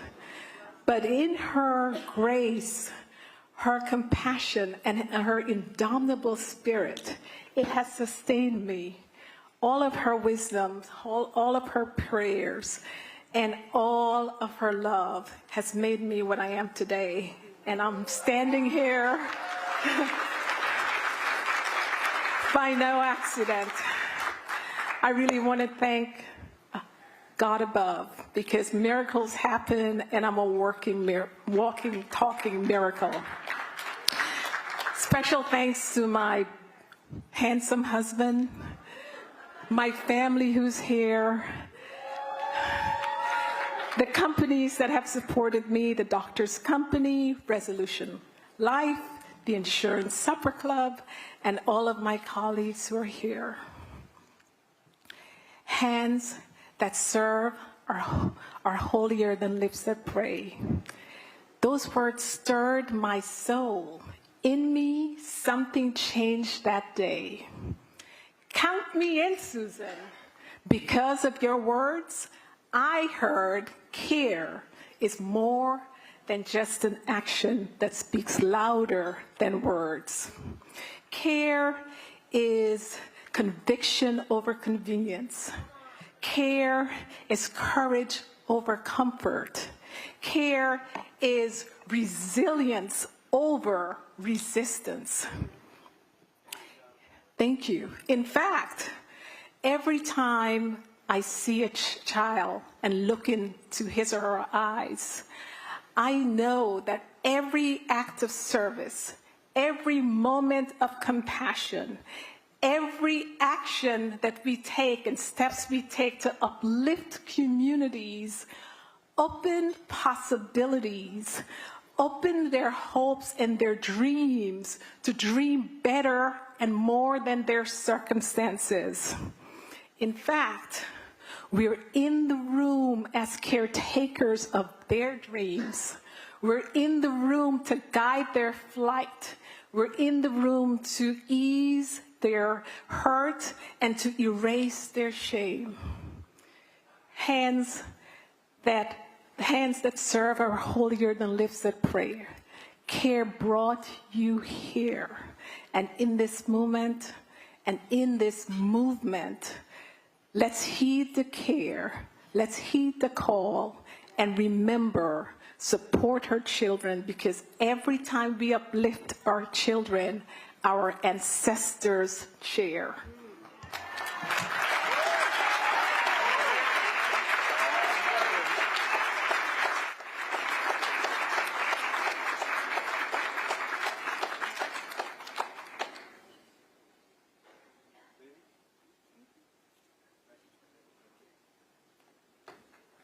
Please give a hand to Grace Vander Cruz. Grace, thank you so much for bringing all of your gifts and your brilliance and all you do to this sacred work of caring for our children. So would you give it up one more time for Dr. Tricia Bailey, Grace Vander Cruz, and Susan Taylor Batten. We proudly honor you for carrying the torch and for keeping the fire lit, for answering our children's call. And as I ask, I just gotta say, I just gotta take a minute to say, I'm so proud to be a Black woman.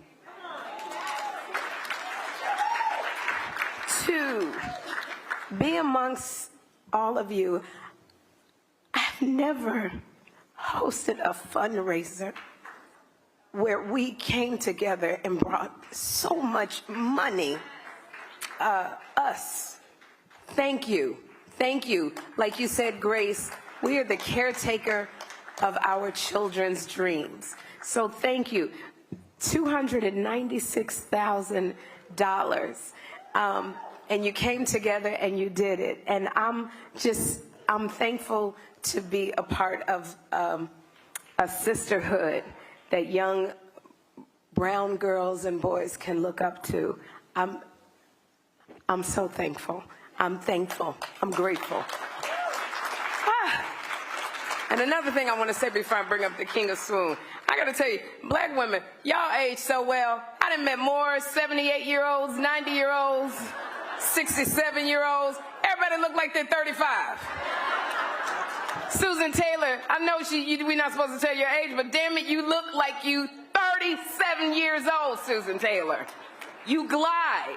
We got to go to a club because I know you can get lit, Susan. I'm telling you. Oh my gosh. It is literally, everybody looks so young. We could be 92 and look like we're 20. It's like some kind of air. What are we breathing? I cannot get over it. I'm 56 years old. I feel, look, yes, I am. I'll tell you something.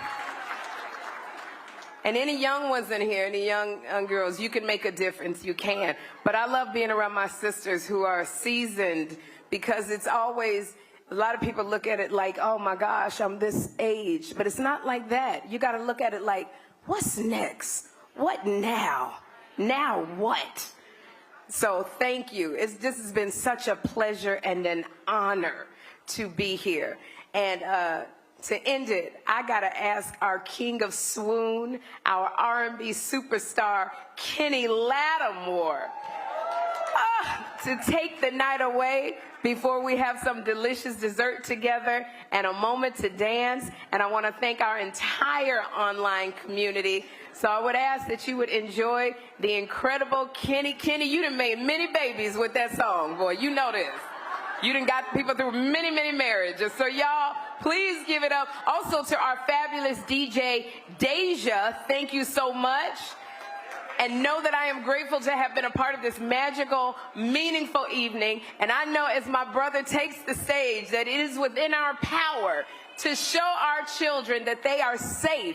As Susan reminds us, they are safe in our care. Now, Kenny Lattimore, get up here and do what you do!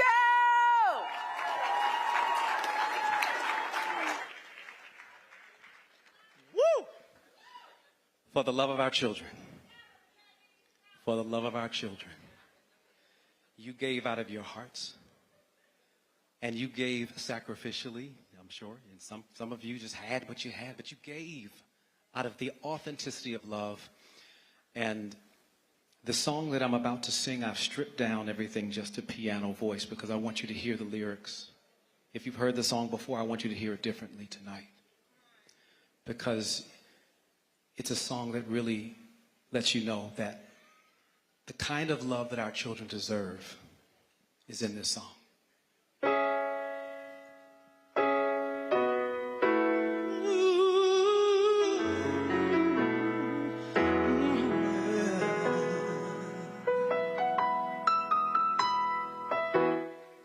For you, I'd give a lifetime of stability. Anything you want of me. Nothing is impossible for you. There are no words or ways to show my love, or all the thoughts I'm thinking of.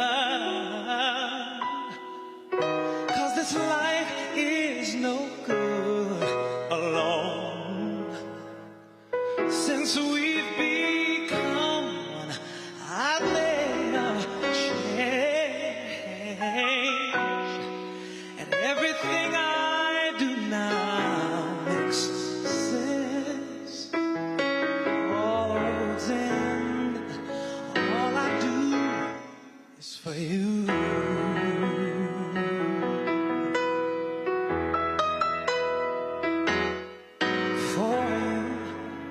I share the cup of love that overflows, and anyone who knows us knows that I would change all faults I have for you. There is no low or high or in between of my heart that you haven't seen. 'Cause I share all I have and am. Nothing I've said is hard to understand.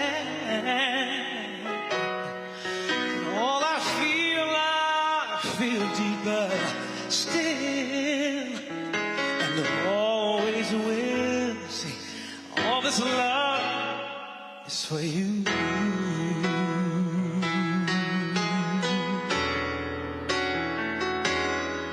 Every note that I play, every word I might say, every melody I feel is only for you and your appeal.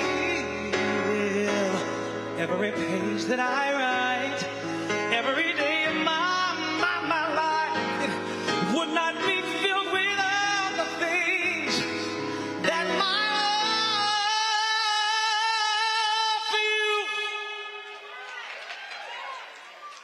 now brings,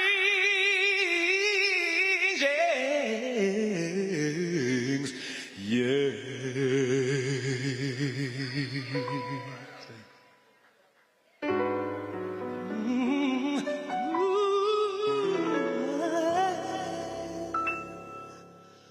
For you, I'd make a promise of fidelity, now and for eternity. And see, no one could replace this vow for you. I take your hand and heart and everything, and add to them everything.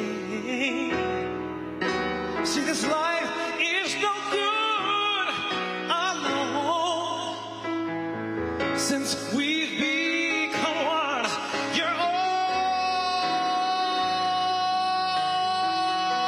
I know, and if this feeling should lead, I die.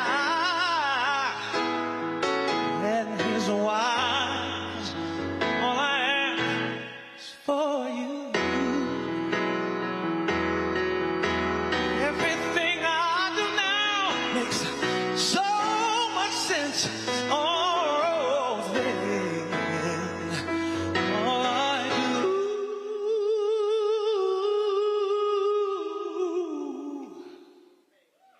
is for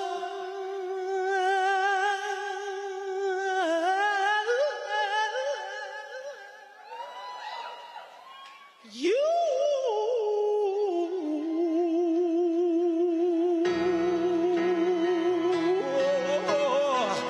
Only for you.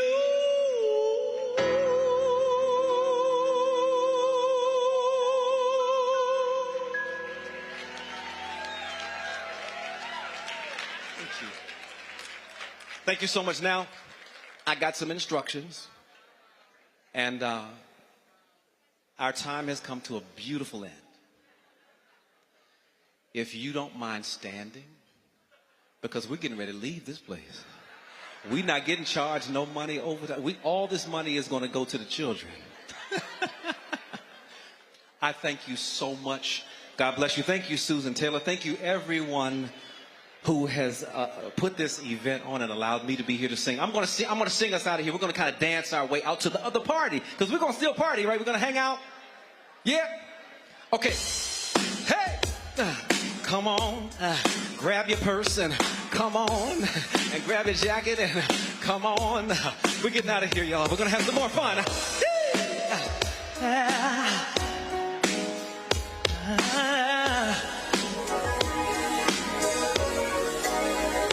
What a good feeling to know that I got someone so perfect.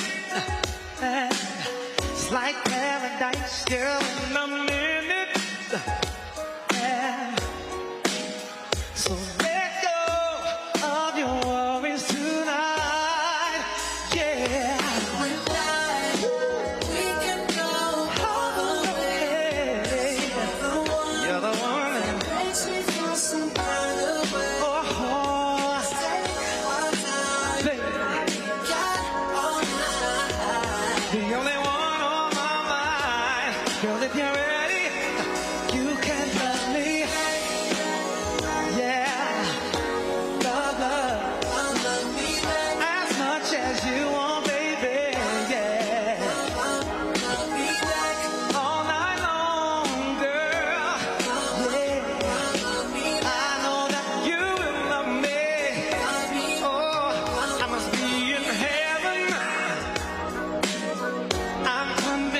it don't get no better.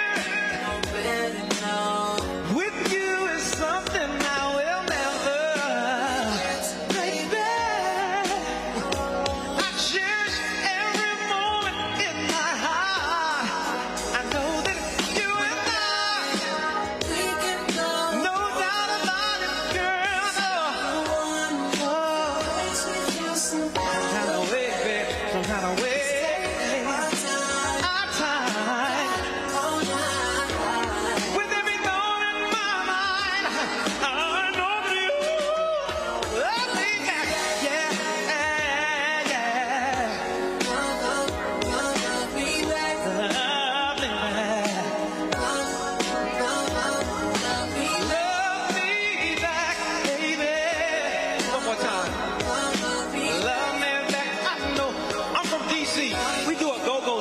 So can we, come on, here we go, come on, here we, hey, come on, here we, oh,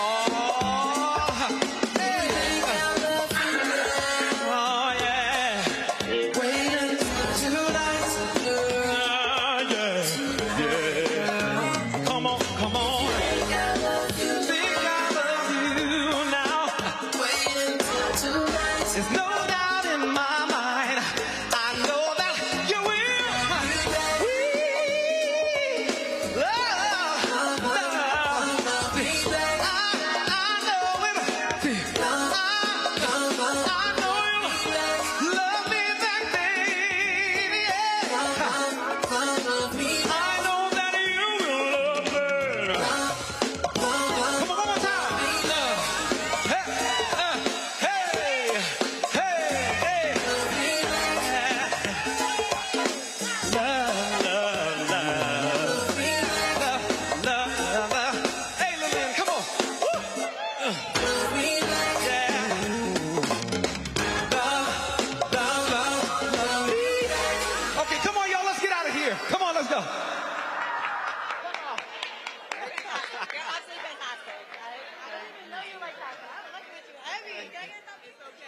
Please enjoy the dessert bar next door. Please go grab some food.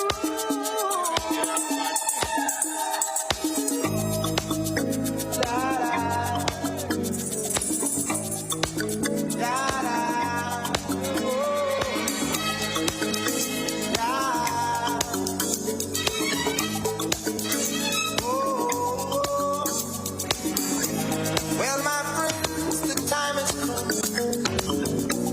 Raise the roof and have some fun. Throw away the work to be done.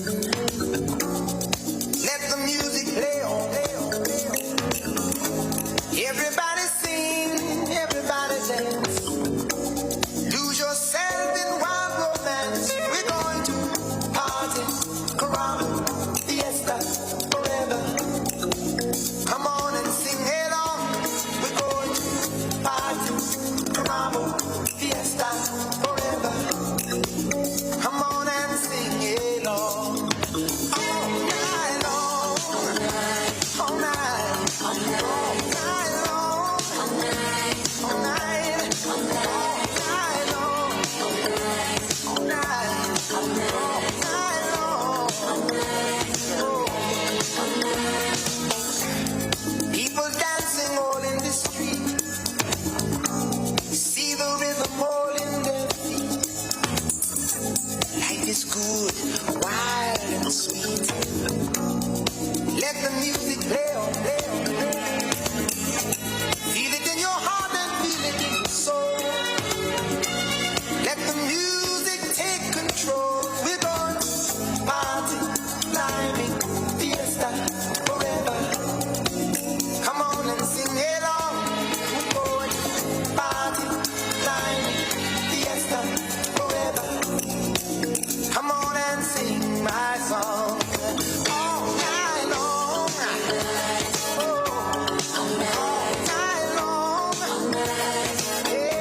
everybody.